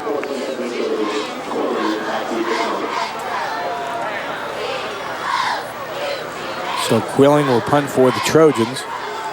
4th down and 14 from the 28. This is Parkland's first punt of the night. And that one bobbled and getting back up, doing a good job, spinning the other way. Here's Isaiah Wright, but not going anywhere. He's going left to right, not up the middle, but still good field position at about the 45-yard line, Doug, and that's all you ask, an opportunity. Left to right spelled without the W, right? Correct. Okay, you're right, and he had trouble with the field conditions there, and that was the first punt. Made a nice change of direction. But for Freedom, you've done the first step. You've stopped Parkland. Now with good field position just outside your 45, let's see if this offense can get a little bit more on track. First down and 10 from Freedom's own 46-yard line, just inside 10 to play, third quarter. Parkland on top by the score of 12-0. Weaver from the shotgun to throw, rolls, here comes the pressure, and Weaver tries to avoid it but can't, as Parkland coming in quick with a number of players, including Nathan Zimmel, who makes the stop. One of the things Jim Morgan's told us before the game is he said we're very prepared for the tendencies that Freedom will show. What that means is the coaching staff and the players have watched a lot of film and know what you're going to get from a certain offensive look. Obviously, when Freedom goes in the shotgun with Weaver, they're looking pass. So what they do is they bring Zimmel, the linebacker, on a blitz, and they get great pressure from the outside as well. Pagliaro has been solid all game so far, and they immediately put Freedom in trouble on second down. And a loss of 10, now second down and 10 from the 35. Weaver with 3 receivers far side.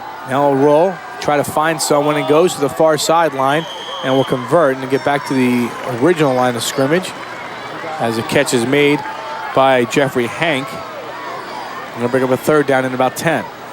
This time, Freedom leaves Sigley in the backfield to block on the ends.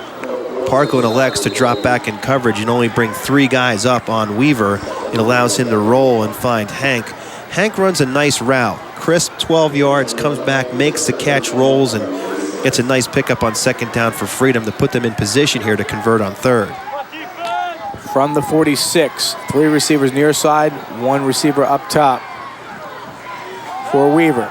Here comes the pressure again, and that one a little overthrown. Had a receiver downfield as he was looking for his favorite target, William Valecki, but just couldn't convert there. Again, Pagliaro 90 and Harad 35 bring pressure. Harad from the outside as well. He'll come top of your screen. There they come from the outside. Sigley's the only one that's get a piece of him. Now, even though you don't get the sack, you force Weaver to throw the ball a little bit too soon and to throw it high. That time, they brought him on a fullback missed assignment from the offensive line, and Parkland does their job. Valecki to punt this one. Take a roll of Freedom advantage inside the 25 down to about the 22-yard line. That's where the Trojans will take over with 8:09 on the clock, up by the score of 12-0. You never want to say that a team is satisfied or content or comfortable in a sense to sit on a 12-point lead, but if you're Parkland and you know what you can do throughout this second half with your bruising ground attack, your defense came out, did a great job there, aided by that first sack, and now you've got the ball back, you've got 8 minutes, you'd like to chew the clock a little bit and see if that offense can go back to work. 1st and 10 from the 22.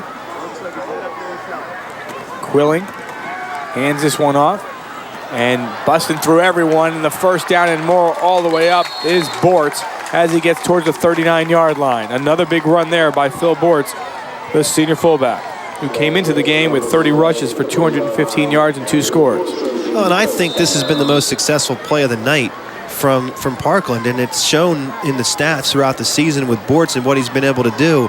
This is the play that you're going to start a drive with and you're going to start a game with up the middle. You want to run that play up the middle, and Bortz has hardly been stopped for less than 3 yards all game, and there's a big one for plus 10.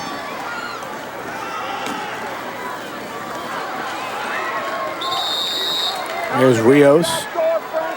Rios gets to the 45-yard line. What you're seeing now, too, is you're changing up. Not only are you changing backs touching the football, but you're changing certain plays. You're going inside, then you're going outside. You go left, you go right, and it keeps the defense off balance, and it forces a defense to start guessing on where that play is going to go. You take yourself out of your defensive game plan, you take yourself out of your assignment, and it ends up breaking for a big play. 2nd down and a long 4 from the 45, approaching the 7-minute mark. As Rada takes this one and bumping through defenders, and then finally gets taken down, but not before he moves the chains inside Freedom territory down to about the 49-yard line.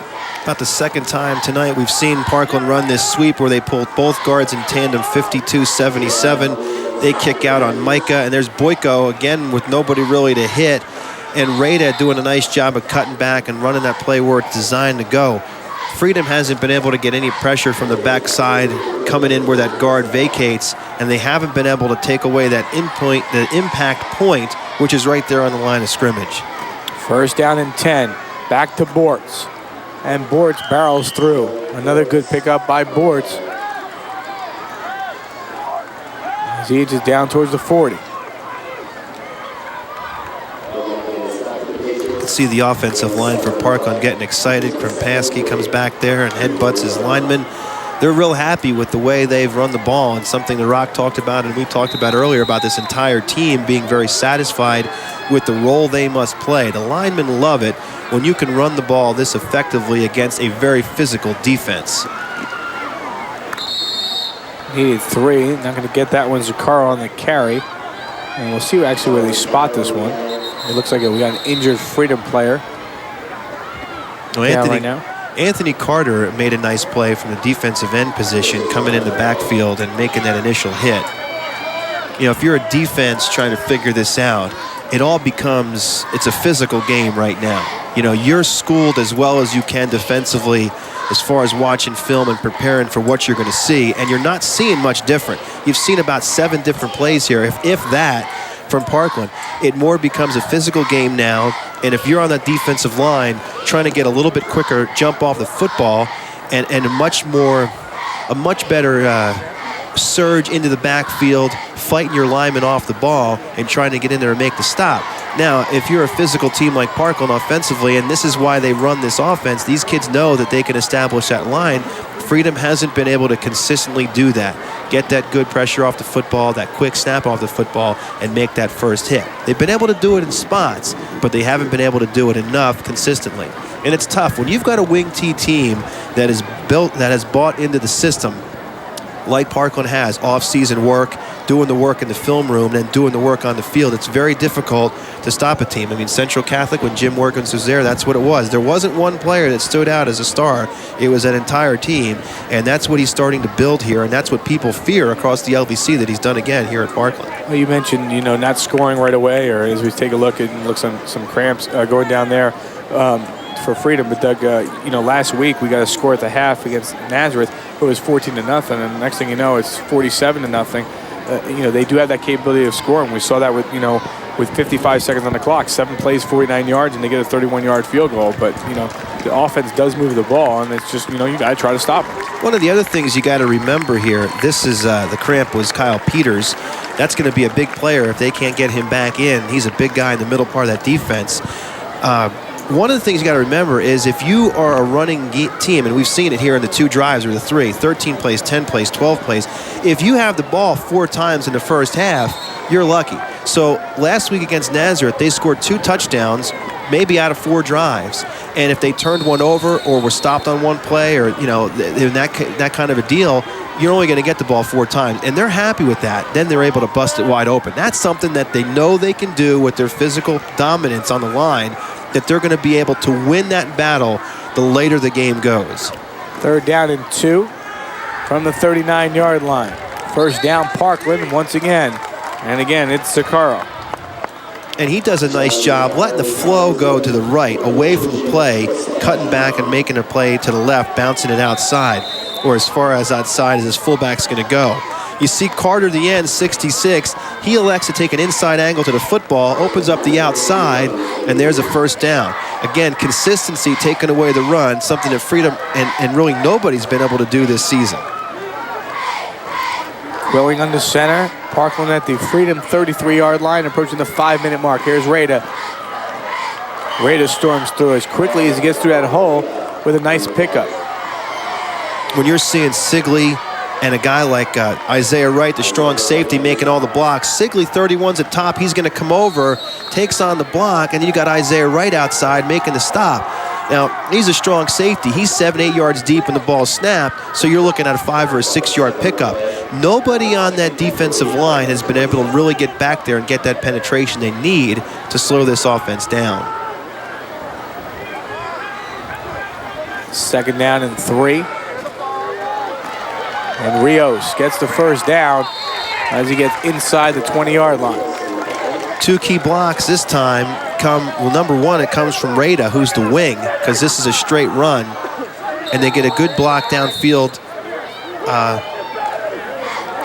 In the open field, we got another Patriot player cramped up a little bit. Bortz was the second one. I mean, this is a straight dive play, and they're able to run it outside. Nothing fancy on that one. But again, no penetration inside from Freedom. 4:22 on the clock, 12-0 Parkland on the scoreboard. A John Zaccaro 11-yard touchdown run, 2 field goals by Rob Lawler, 1 from 37 yards and 1 from 31 yards, and that's the score as we have it for you. If you're watching us here on Friday night, Saturday, I have a replay of Whitehall taking on Liberty at 10 a.m., 1 o'clock live, Princeton taking on Lehigh from Goodman Stadium, and 4 o'clock you get an opportunity to see a replay of this contest, Parkland and Freedom. At 7 o'clock, Doug and I will be at J. Bernie Crump Stadium in Allentown with Nazareth and Central Catholic meeting for the first time since 1944. And we'll have same night coverage of that one once again after our live game taped at 10 p.m. On Sunday, NCAA Field Hockey Brown versus Lehigh live at noon. And then as we get ready for next week on Tuesday, the 17th annual Lehigh Valley Amateur Tournament final qualifying round. We'll have live coverage set for 3 o'clock, and Bart Tizio, our stat man, will be involved in the mix. And we'll get back to Bart in just a second as we take a look at those Lehigh Valley Conference standings right now, and this is going into tonight. Isaiah Wright was the injured player, cramped. He's off the field. Now, Becca, Easton, Freedom, Liberty, Parkland all 2-0, 1-0. Becca, of course, down at 3A this year as far as the district points go. Whitehall up to 4A. But those are the teams that, have had a real good start to the season. And then Emmaus 0-1, Northampton 0-1, Nazareth, Allen, Central, and Deerhoff all down the bottom. Central are very deceiving now, 0-2. But with 9 conference games this year in the LVC, there hasn't been an easy week for anyone. 1st and 10 from the 19. Here's Rada. And we were talking about that Lehigh Valley or Green Pond. Bartizio, he's crunching the numbers now. He's going to be crunching those numbers on Tuesday. As Sunday's first qualifying is exempt from that. It goes from the 17th to the 24th. Tuesday's final qualifying, he'll be involved in that. 128 golfers advanced to match play. 2 flights of 64 championship, match play. And I think Zambelli won this in 78, if I'm not mistaken. 77, 78. I would not belt that a year if I didn't know what it was. Yeah, I think it was something like that. Art's best scorer says this is 77, but rumors have it he's hit a 67 a couple times, so we wish him the best of luck next week. Back to this action, and once again, Rada on the carry as he continues to inch Parkland closer to that goal line to try to increase this lead. As they will move the chains once again, they'll get 1st and goal from inside the 5 down to about the 3. And here's really what we talked about a little while ago about that dominance and physically dominating your opponent coming off the ball. Not only are they getting a great job up front, but the wings that aren't carrying the ball or the fullback that's not carrying the ball in whatever set it is, in that case it's Bortz, are doing a great job of taking away that outside lane and not allowing anyone to get into the backfield. Said the 3, they will mark it at the 5-yard line. Zuccaro now brings it down to about the 3. That's Bortz on the carry. And again, as we expected, 6-7 players getting carries for Parkland in this offense. They continue to shuffle them in, and Parkland's going to take a timeout here on 2nd down and goal. Well, they're asking. Frank Lang was asking for a timeout. They brought in Tim Fegley, another big body. Fegley is at 275. They're going to bring him in the backfield and give you that power eye look and maybe, line him up a little bit tighter to the line. Handoff goes to Elder, and he is stuffed at about the 2. Maybe inside the 2 down to the 1-yard line. Well, they run it right where Fegley is. He's lined up in the gap between the guard and tackle, and Elder tries to take it outside. Going to come at us. A good job by Freedom in the open field by Jermel Lee to make that stop. One-on-one, that's tough with that back coming at you with that head of steam. Now 3rd and goal for Parkland. Inside 2 minutes in the quarter. Back to Elder. He tries to go forward and does. Touchdown, Parkland. With 1:49 on the clock. Jaron Elder with his first score increases the lead to 18-0. With Elder back there, and he's a split end, he brings you a little bit more of a slash, so if there's a lane he can find, he'll hop through it. 2 power runs, both to the left, behind Boyko 77 and an extra beef up front with Fegley. And Parkland, that's a great drive. There was 8 minutes to go when they got this ball to start this 3rd quarter, and now we're at 1:48 on the clock. And that's the kind of drive the Trojans like. It's just physically and mentally demoralizing in a way to an opponent because you do whatever you can every play to stop this team, and you just can't find the answer. ABE Doors and Windows timeout with 1:49 on the clock. Parkland on the scoreboard up by 18-0. Now look as they go for the 2-point conversion here on the Jaron Elder 1-yard touchdown run to increase the lead. And Doug, that's exactly what they have done. They have controlled the clock on every asset each and every time they've had the ball. Well, one of the things that coaches talk about is how difficult it is to simulate this offense. Now, here's an example. You do the film work, you do the chalkboard work, and you do the work on the field, putting the players in position when you're preparing for this team. But you can't prepare a scout team of a center who's 238, a guard that's 243, the other guard is 246, and your 2 tackles are 261 and 250. You just can't do it. And that's where it's becoming very difficult to prepare for this team. You just don't have the size to go full speed in practice. Willing is going to throw and looks towards the end zone and will convert. Thought Rios was going to get it as he cut through, but instead it's not Rios, it's Eric Rada, and the lead is now 20-0.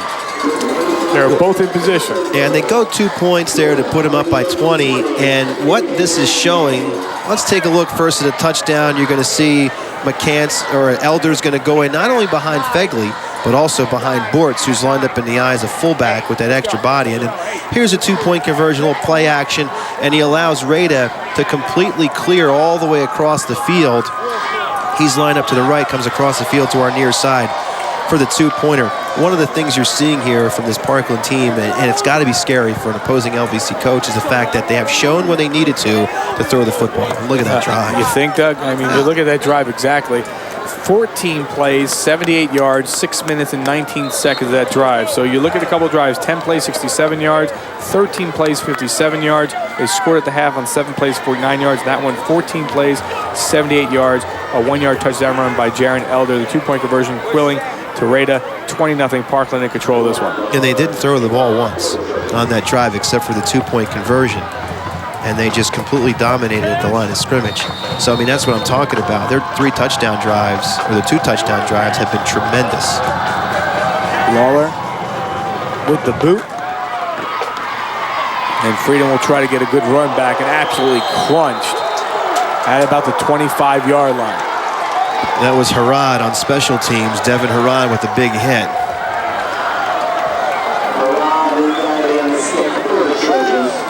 So with 1:42 on the clock, 20-0 Parkland on top.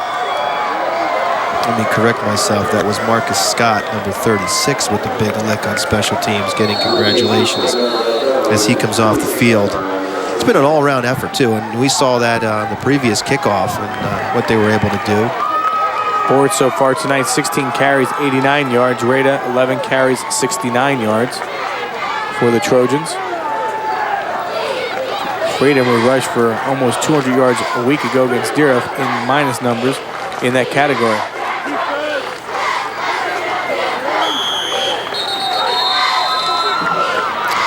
Well, Freedom had to take a timeout again, and it's tough because you come out of the change of possession.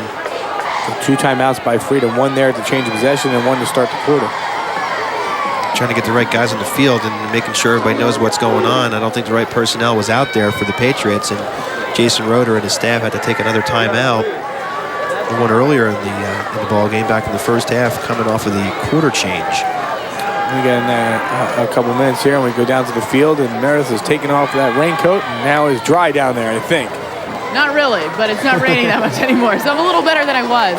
But I actually had the opportunity to stand over on the Freedom sideline a little bit, and it seems like there's a lot of frustration in the air from the coaching staff to the players. You mentioned that it's tough to practice game-like practice against to prepare for a team like Parkland, a big team like Parkland, to get a practice squad ready like that, and that's exactly what they found on that last defensive drive. They even had a little bit of an extra opportunity with 2 guys going down with cramping. Roeder was able to take them aside and tell them again what their assignments were, what they were supposed to be doing, and still they had no answers. He gave that kind of look where, I know I taught you guys this, but for some reason you're not executing. It didn't seem like they can get anything done. So it'll be interesting to see offensively last time they came off the field as well, the same frustration. So we'll see what happens in this final quarter. As you mentioned that, I think it was Sigley dug on a carry, and he got taken out towards the Parkland sideline. He, I believe, is the guy still down in the field. I'm not sure on that. If it was him or someone else. I think that's Serrano that's hurt now, 23. Take a look at tonight's R&J Carp Connection trivia question. In the last 2 meetings between Freedom and Parkland, both in 2002, who were the head coaches? I'll wait on that trivia question and give you that answer. And Doug, we've been talking about throughout the night, so the answer is pretty obvious on the one end. And your answer is Jim Morgan's for Freedom, and Parkland at that time was Rob Molosky, and they met twice, Doug, as you mentioned, during that time.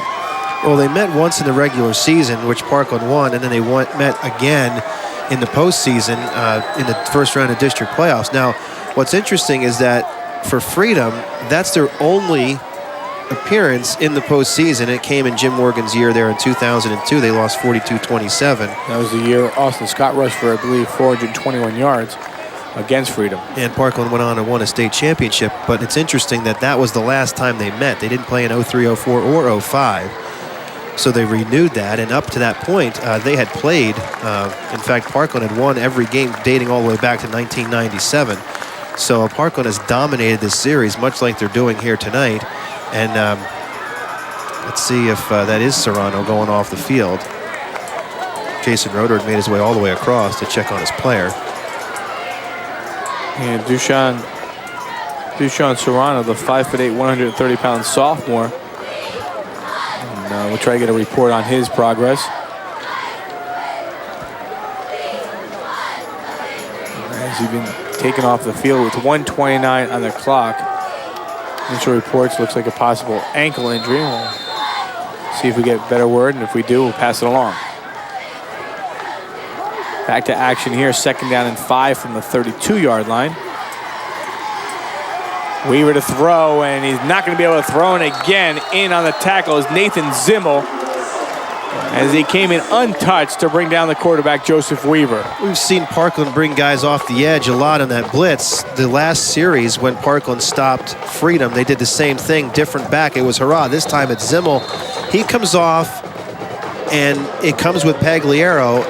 Now they got a new guard in there, 73. That's Josh Lutzy. But Giavarelli, 75, the left tackle, has had an awfully busy night with Pagliaro. And when you bring Zimmel off the corner without anybody in the backfield to pick him up, when they go empty or when they release Sigley in the pattern, it's awfully tough to pick anybody up. And Parkland has really exploited that weakness here tonight. 3rd down and 13. And at the same time, I don't think Peters is back in that lineup. He had cramping earlier, and I think he stays out as Weaver throws downfield. And that one almost picked off as McCants got his hand on it. Well, first McCants and then Jaron Elder almost caught it on the rebound. And now what's going to be tough for Freedom is really knowing that you've got to throw the football. Parkland's been able to bring pressure with just one additional lineman. They go into their 3-4 and bring a linebacker. If you're able to drop 7 into coverage and bring heat with 4 guys, it makes for a long night for the offensive team. And in this case, it's Freedom tonight. 4th down and 13, ball to 24-yard line.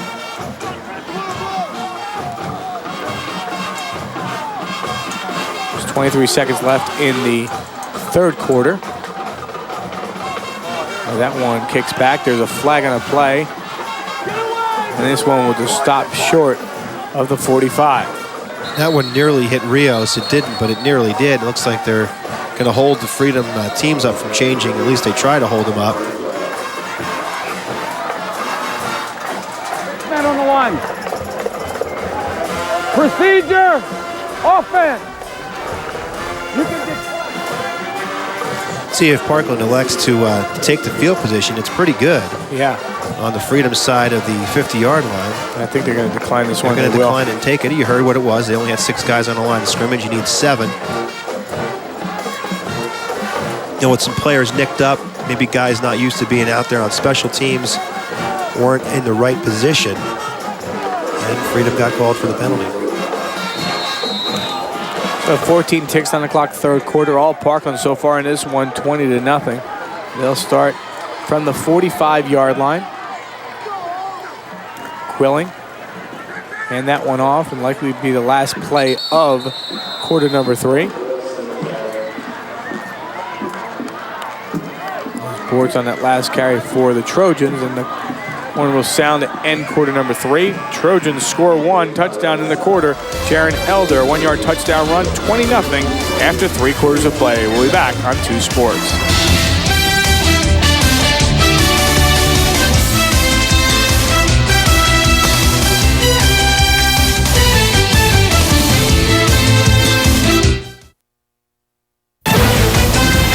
High school football on Service Electric 2 Sports is brought to you by Overhead Door, Walters Pharmacy, Schuylkill Valley Sports, ABE Doors and Windows, Bethlehem Sporting Goods, Kleckner & Sons, and Velocity Sports Performance. The Family Prescription Center in Bethlehem has served the needs of its customers for over a century.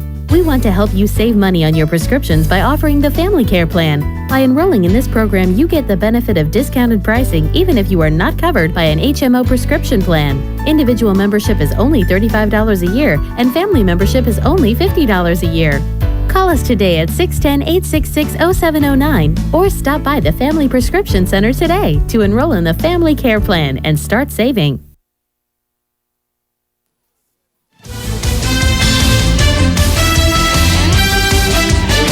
score as we get ready for quarter number 4. Parkland on the pitching a shutout at this point, 20-0. Al DiCarlo, Doug Heater, Meredith Morakowitz from Parkland School District Stadium. Glad you could join us on this Friday night in Week 3, a battle of 2-0 teams. Fourth quarter brought to you by Kleckner & Sons Electrical Appliances on MacArthur Road in Whitehall. First carry of the fourth quarter. And Doug, will be interesting, we've seen these big drives by Parkland.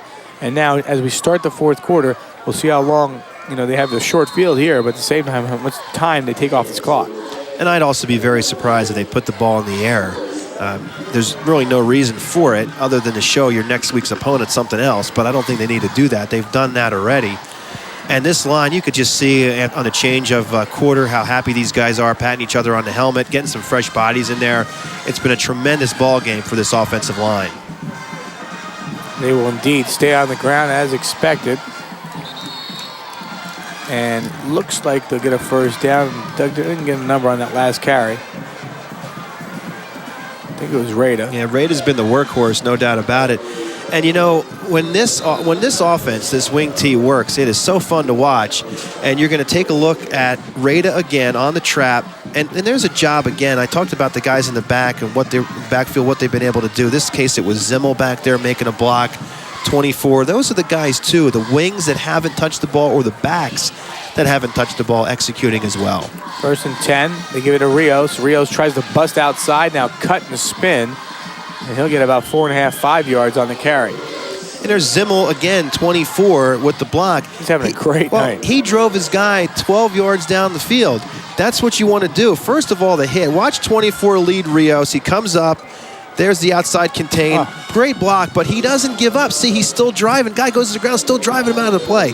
That's what you want to see. And there's an example of one guy, but they're all doing it. Just blowing freedom right off the football. In this case, anybody they played this season, right off the football. That's a great illustration of what you want and what you want your line and backs to execute.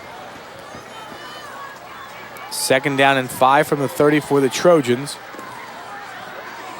And spinning through is Zimmel. He says, I'm blocking people. Give me the ball. Let me get something. And now you reward him, and that's absolutely right. And he's running with both arms on the football, bulldozer up the middle. The other thing, too, is he's able to run this fullback trap up the middle.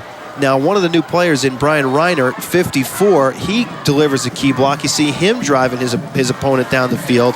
But that hitter with the fullback up the middle, with the power that Parkland's shown tonight, that play has been successful every time they run it. Stay with Zimmel. He barrels through, and the ball comes out, but not after. And before that play, Parkland, 254 total offense versus 9 for Freedom. Just 2 first downs on the night for the Freedom Patriots. Well, last week, Parkland was able to rush for 352 yards against Nazareth as a team, and they're on pace to do that again here tonight, and it doesn't seem to matter. This was a challenge to Parkland and this offensive line. This is a very physical Freedom team defensively up front and in the linebacking core, and you're going to see, as we've seen tonight, Parkland's going to be tough up front all season long. Parkland running game stays on the attack. Well, Rios outside, and even though they strung that one out, he was still able to make about 4 guys miss, bounces off and gets back to the line of scrimmage. You're going to see the initial hit by Carter. He slows him up 66, and then he gets hit again by Otero, Anthony Otero, 30, and then it finally slows him down, but still Rios is able to get back to the line and not give up negative yardage. 8:25 on the clock. Third down and 7 from the 18-yard line for the Trojans. Quilling, Rios in motion. Quilling will now look to throw towards the end zone. Has a receiver, touchdown into the hands of Eric Rada. So third down and 7 from the 18-yard line, and Quilling strikes with a TD pass. What's frustrating there, if you're Freedom, is knowing that they're going to throw the football in that situation on 3rd and long. Quilling's really showing what the Rock, and we were all been talking about tonight, what he can do passing the football only when he needs to, and boy, has he been delivering. Jim Morgan said it earlier that he knows when we need to turn to him, and he's responded, and he's done it. Definitely done it here tonight.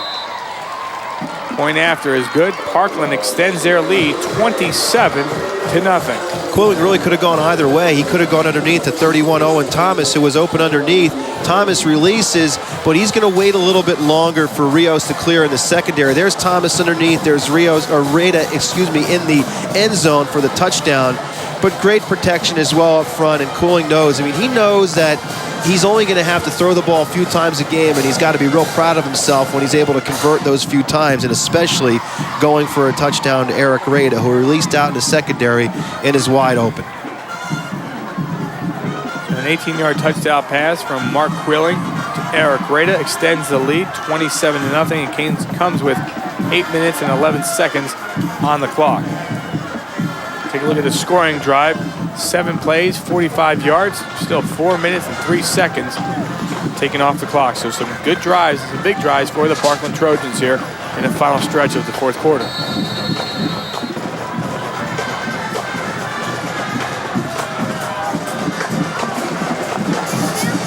Waller lets this one loose.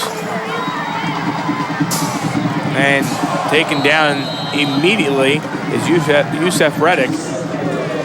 Reddick at 5'5", 127 pounds, got hit hard on his first carry. Doug, Quilling's numbers, you mentioned he's not going to throw that much. Take a look first at the big hit on Reddick. This is Cale Sweeney, 21. Oh, that's 28. No, that's 38. I think that's Daryl Harrod that came in there. Daryl Harrod who made the big hit. I know Sweeney was in there. Number 21, he helped out. But it's been those, and that just goes to show you there's 65 players on this team, and everybody's playing hard all the way down to special teams. Some real big hits by the Trojans here tonight. I apologize. Dan Kish is the guy that made the big play, 88 for Parkland. Weaver looking to go up top, nothing there. Quilling's numbers, Doug, as you mentioned, he's not throwing that many passes, but 8 passes thrown today, 5 of 8, 79 yards and a touchdown pass. Pretty good on the night. Oh, and that's perfect. You're absolutely right, because he's only had to throw the ball 8 times. He's completed over 50%. He hasn't made a poor decision when he's thrown the ball. If they're incomplete, they've been a little high or a little hard. And it's been what you want from your quarterback running this team. And like we mentioned earlier, Jim Morgans has said he's perfectly comfortable doing what he needs to do just to win football games. And that's great to hear if you're a head coach. 2nd down and 10 from the 25-yard line. Weaver, near side, picked up there. And across the 30 up to about the 34-yard line. That's Valecki on the carry. And Parkland getting a chance to get some fresh bodies on the field and play a little defense now. So Valecki with a couple pass receptions tonight, but what a difference a week makes here for the Freedom Patriots. They went from a huge win against Deerhoff and now to a huge, looking like a huge loss here to Parkland, 27-0. 3rd down and 3. Time to throw, and has a receiver right in the hands of Valecki. Valecki with some running room. And there goes Valecki off to the races, and he's going to go 67 yards for the touchdown. William Valecki from Joseph Weaver, and the shutout is no longer, as Freedom has struck here with 7:08 on the clock. Well, Freedom able to take advantage of a breakdown in the secondary for the Parkland has a breakdown in the secondary. Freedom able to take advantage of that with Weaver and his first group, and Valecki, they're able to get on the board. They're going to try to do what they can here to get back in this ball game. There's a lot of way to go, but it's nice for the Patriots that they're able to get the goose egg off and put some points up. Point after here by Schaefer. And that one is up and good. So Freedom on the scoreboard, 27-7. Good protection for Weaver. He's going to get some heat from Urea on the backside, and he finds Valecki in the seam, running a slant, and then the defender slips down there. That's Eric Zuber, and Valecki's off to the races. But good protection starts it, and a nice ball delivered by Weaver, something we knew he'd be able to do tonight. But for the Patriots, they would like to have seen him be able to do that a little bit earlier in this game, but just wasn't able to find any kind of rhythm. But they're able to score here. You see 3 plays, 75 yards, and the 67-yard touchdown reception to Valecki from Weaver. Took 57 seconds off the clock. A big pass play. Possibility of seeing that play on our Yakos Plays of the Week on Tuesday. Of course, Lehigh Valley Sports Scene, weeknights, Monday through Friday, 6 and 9:30. And usually we keep our Mondays based with football highlights. And boy, do we have a bunch of football highlights coming up on Monday. We've been all across the Lehigh Valley today and tomorrow. Should be interesting on Monday.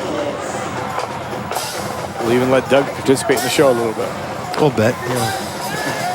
Can't quite get a fill, so we got to do a couple extra games tomorrow as well. Exactly. That big stadium opener at Lafayette. Lehigh's at home again, hoping that the weather's a little bit better than it was today or the last home game for them. Yeah, you got a chance to go over to Lafayette. That stadium looks state-of-the-art. They're ready to go. Try the onside kick. Don't think it went. No. It went 5 or 6 yards.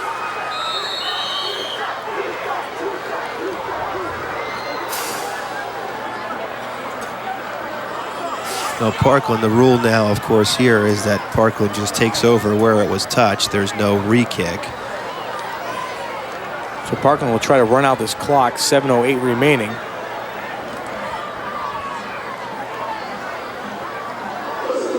Weaver's numbers now 6 of 12, 91 yards. Valecki, 3 receptions, 82 yards. So a quick pass play. Numbers is creeping up there for the Freedom Patriots. Next week, Freedom will host Central Catholic Parkland Saturday night game against Bethlehem Catholic.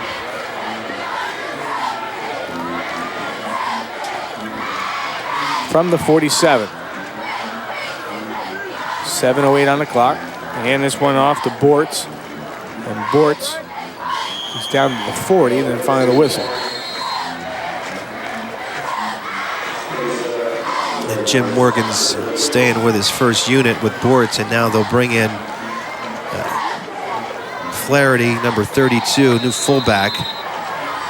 Trying to get some fresh bodies in there and get some good work. And also John Lobb, the new quarterback, in the game as well, number 14.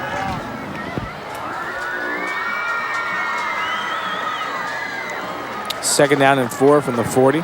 Lobb is 6 foot, 188-pound junior. But indeed, Parkland will stay on the ground.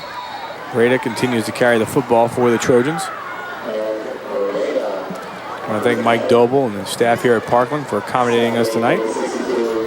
Also want to thank Dave Davis and Willow Tree Grove for supplying the food and desserts afterwards. A little shrimp up here as well, and Dougie had a little cream puffs, and I had some as well. I'm not gonna just take it with you. We enjoyed everything. Rich Fatzinger up here as well, treating us all the time. I want to wish our general manager Andy Himmelwright a jolly happy birthday.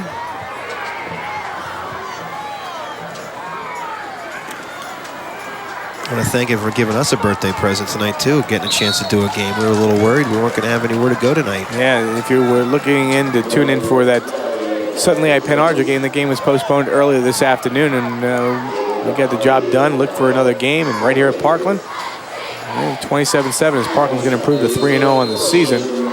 Freedom, if the score holds, fall to 2-1 on the year.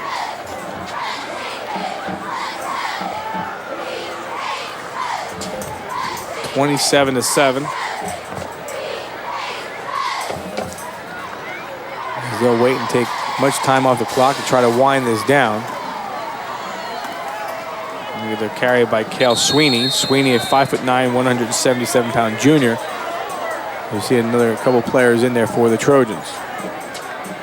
These guys that are going to get a chance to work over the weekend. Some of the JV players get a chance to play here on Friday night, running this offense that will be theirs to take over in a few years. It's great to get them in a game like this, and it's nice. You know, it's nice to do your job. I know that's what all the coaches talk about early in the season, week to week, doing your job, getting in, getting out with a win. In Parkland, in poor field conditions, horrendous to start, and then improving over the last half, but still doing a nice job against a very physical Freedom team tonight here to look to seal this win away. 4:24 on the clock, 27-7 your score. Hope you enjoyed our broadcast tonight. Dave Donio doing another great job directing. Partizio, our stat man. Jason Dudish out there as well, and Jimmy Grell and Can't name everybody out there. But I want to thank everybody, and it takes a team effort to get the job done, and we certainly have a great team at 2 Sports.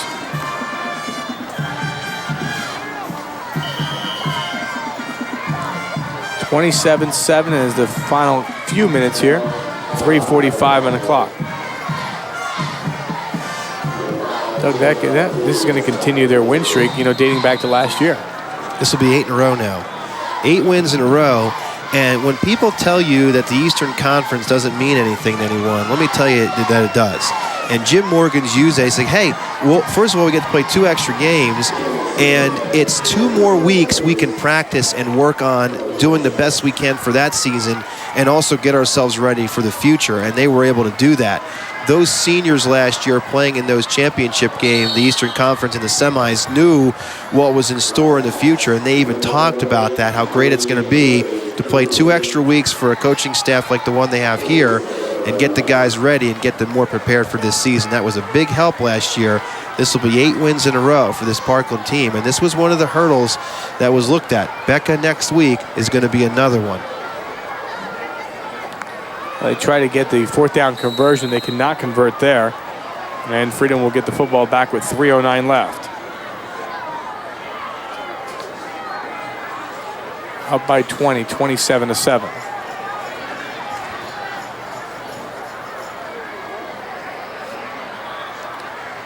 First down and 10 from the 26-yard line. And go up top with this one, have a chance, and no flag thrown. Freedom continues to try to do some things positive here with this offense while Parkland tries to get in some of their backup guys to get some action for the 2nd straight defensive series. Weaver continues to try to go vertical down the field. That one incomplete, still bringing some pressure as a Trojan on the defensive side. 3:03 on the clock.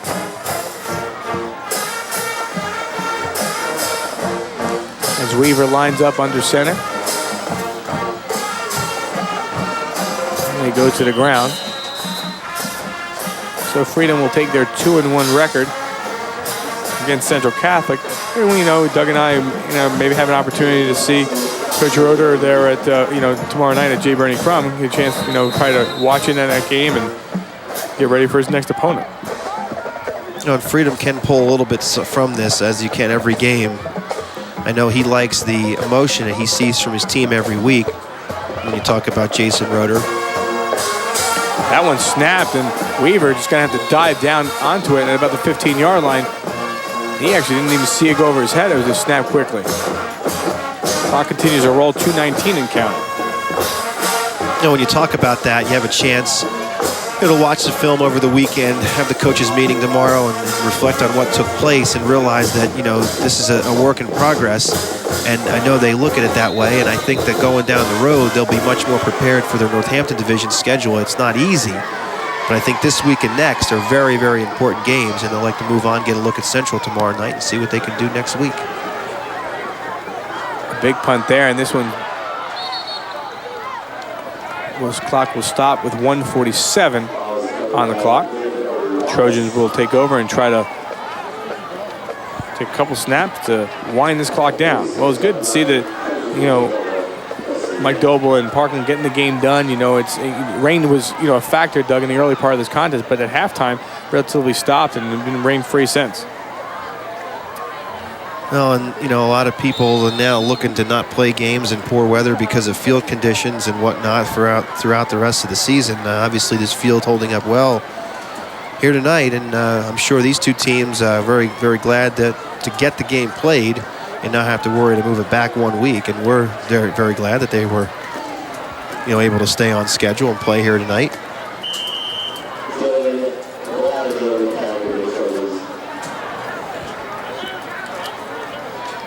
So you look at the teams, coming in, and especially, we knew coming in a battle of 2-0 teams, and where they stand now, it's just you wait till week 4, and I don't know if you're gonna be until maybe week 5, 6 until you really get a gauge of this Lehigh Valley Conference, because you're gonna see a couple teams meeting up. You mentioned Parkland not gonna meet, Liberty and Easton this year, but they'll get a chance to see Bethlehem Catholic, and Bethlehem Catholic a much better team than a lot of people anticipated in the early part of the year. Yeah, that's a team that I think that, if you ask them, they obviously expected to be where they are right now, but I think kind of took some teams by surprise based on coming into preseason and seeing where they'd stack up in a tough conference. When you talk about the LVC, I think with a 9-game schedule, I think by week 5, midpoint, you have a pretty good feel. I think in the Colonial League, it takes about 4 weeks. You play a 10-game schedule. I think after 4 league games, you kind of understand where teams are going to be. Not that nobody's going to surprise you at the end of the year, but I think you kind of figure out where teams are going to hash out. And of course, with the district playoffs expanded to an extra week where there's 8 teams, 4A in District 11 is going to get guaranteed 6 with a maximum of 7, as we see a turnover here. Parkland fumbles a snap, so change of possession here with 27 ticks on the clock, and will likely get one last snap here from Freedom. Well, the point of that is that it opens it up. As the rain's picking up a little bit now, it opens it up for that postseason, and teams really getting a chance to, as the second part of the year goes, settle in and establish stuff and be ready for that week 10 or that week 11, week 12, and hopefully moving on. But I think there's no doubt that there's teams that are going to have losses early that are going to come back and do quite well. But that's just the more important. That just shows you how more important it is to get a quick start and be able to get things going. If you're Parkland with the schedule that's facing you over the next couple of weeks, got to be real happy with the fact that you're going to start the year 3-0. 27 ticks, and Yusef Reddick takes a snap. And that will be likely the last play of the game. As clock winds down, 10 seconds and counting, Parkland comes in at 2-0, leaves the game at 3-0 as the final horn is set to sound. Parkland wins this one by the final score of 27-7. We'll come back, wrap this one up right after this on Service Electric 2 Sports.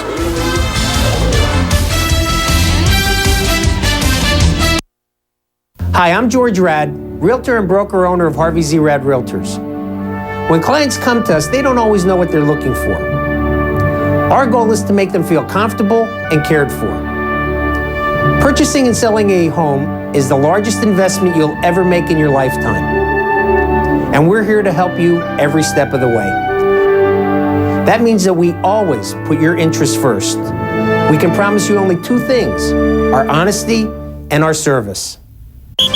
Hey, football fans, if you love dealing with a winning team, head to the leader, Kleckner's in Whitehall and Emmaus for the fabulous GE kickoff sale. Browse our huge selection of GE ranges, GE refrigerators, GE dishwashers, GE washers, and GE dryers. Now at Kleckner's, get great savings plus free delivery, free haul away of old, a full parts department and their own factory trained techs. Stop in today. See why Kleckner's has been serving the Lehigh Valley since 1945. 2 locations, Kleckner's, 2177 MacArthur Road in Whitehall and 575 Chestnut Street, Emmaus.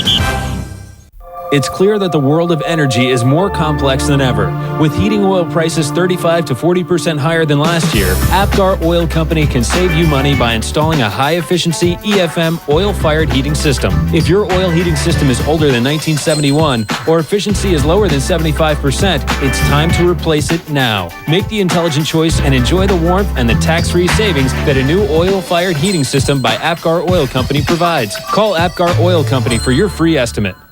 Since 1937, Walters Pharmacy has been making life easier for you, the name you trust most when you need your prescription filled. That's because getting your prescription right is our #1 priority, and only Walters Pharmacy delivers anywhere in Allentown for free. Our wide selection of health products and mobile equipment, as well as our convenient hours, make Walters Pharmacy the fast and convenient choice. I went to Walters Pharmacy and they were able to supply all of my child's needed medications. I call Walters Pharmacy for all my prescriptions and healthcare items and have them delivered to my door.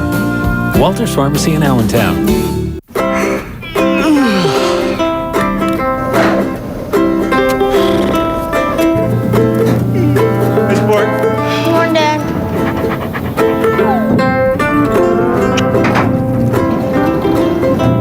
Since the Overhead Door Company makes the original overhead door, the people who install and service them take them pretty seriously. Call or log on for the overhead door dealer nearest you. This is a Schuylkill Valley Sports Flash. Brian, is it true you're wearing number 35 in practice today? Yes, I was wearing number 35 in practice today. Will this affect your contract? Is this a message to the coach? No, I was just trying to help Schuylkill Valley Sports celebrate their 35th anniversary. At Schuylkill Valley Sports, just fill out an entry form for your chance to win a $500 gift certificate good for anything in the store. The lucky winner will also get a 1-year membership to Velocity Sports Performance. No purchase necessary. See our Palmer Park, Phillipsburg Mall, and South Mall store locations for complete details. This football game on Service Electric 2 Sports has been brought to you by Troxel Agency.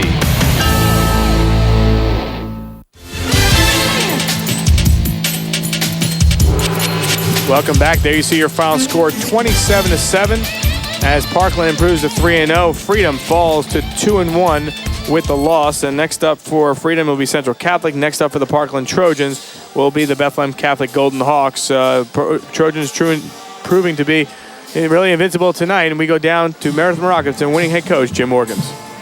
Jim, we talked before the game about the growth of this Parkland program. 8-0 since last year, 3-0 now on the season. How big was this win? Oh, it was real big. You know, this was a physical football team, and, you know, we thought they had some weapons, and they sure enough did, you know. And I knew that these kids would come in here and play, you know, an emotional game and play real tough. And I think our kids saw that and, you know, answered the bell.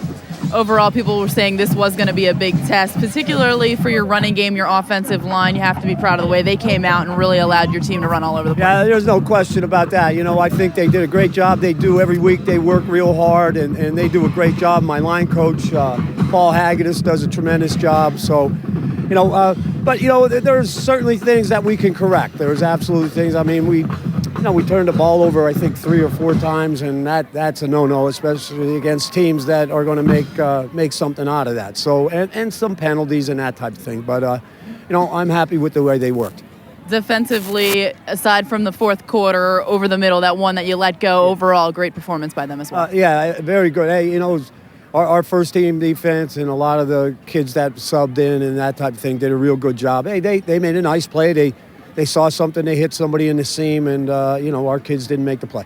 Becca Nest, we wish you the best of luck. Thanks for joining us. Thank you very much. I appreciate it. Guys. Yep. All right, Meredith, thanks a lot. And that gives us the opportunity to take a look at Jason Roeder, talking to his team as they get ready for the next opponent, to talk about our Yakos play of the game. And Doug, you know, you can't really pick anyone for this, you know, this game, because there's so much when it came to the Yakos player of the game. And, you know, we decided to go, you know what, the whole Parkland offense, because everyone was a part of it. John Sakara had a touchdown run. You know, it was their offensive line, gave them the time to run as well. And, you know, Jaron Elder had a 1-yard touchdown run. You know, Mark Quilling had the pass play to Rada, and, you know, they were effective throughout the night. The Parkland offense, as you take a look at some runs from them, there's Rada, our Yakos players of the game tonight. 610-434-7833, Monday after 9 a.m. Push 0, get an operator named Parkland Offense, our Yakos players of the game. Take a look at the touchdown pass. That one, picture perfect, right to Rada, as Parkland wins this one by the final score of 27-7. Of course, the big field goals came in this one by Rob Lawler. Lawler, with 2 minutes and 45 seconds on the clock, had a 37-yard field goal. That made it 9-0. He also had a 31-yard field goal that made it 12-0 at the end of the half. Parkland, pretty much a dominating performance on the field tonight, Doug. Final thoughts? And I think that's, you know, we show the Yakos players of the game. I think that people can get comfortable seeing that when you're looking at a Parkland team, because they did everything they needed to do to win this game. And they also showed some things as far as the passing game that really have to worry opposing coaches. I think as good as Parkland is expected to be, they very well could be this season. I'll do it for tonight. A reminder, if you're watching us here on Friday night, Doug and I will be at J. Bernie Crum Stadium in Allentown on Saturday. Central Catholic taking on Nazareth. For Dave Donio, Director Bart Tizio, our stat man, and everyone here at Service Electric 2 Sports, including Doug Heater and Meredith Morakovitz down the field, I'm Al DiCarlo. Parkland wins 27-7. Have a great night.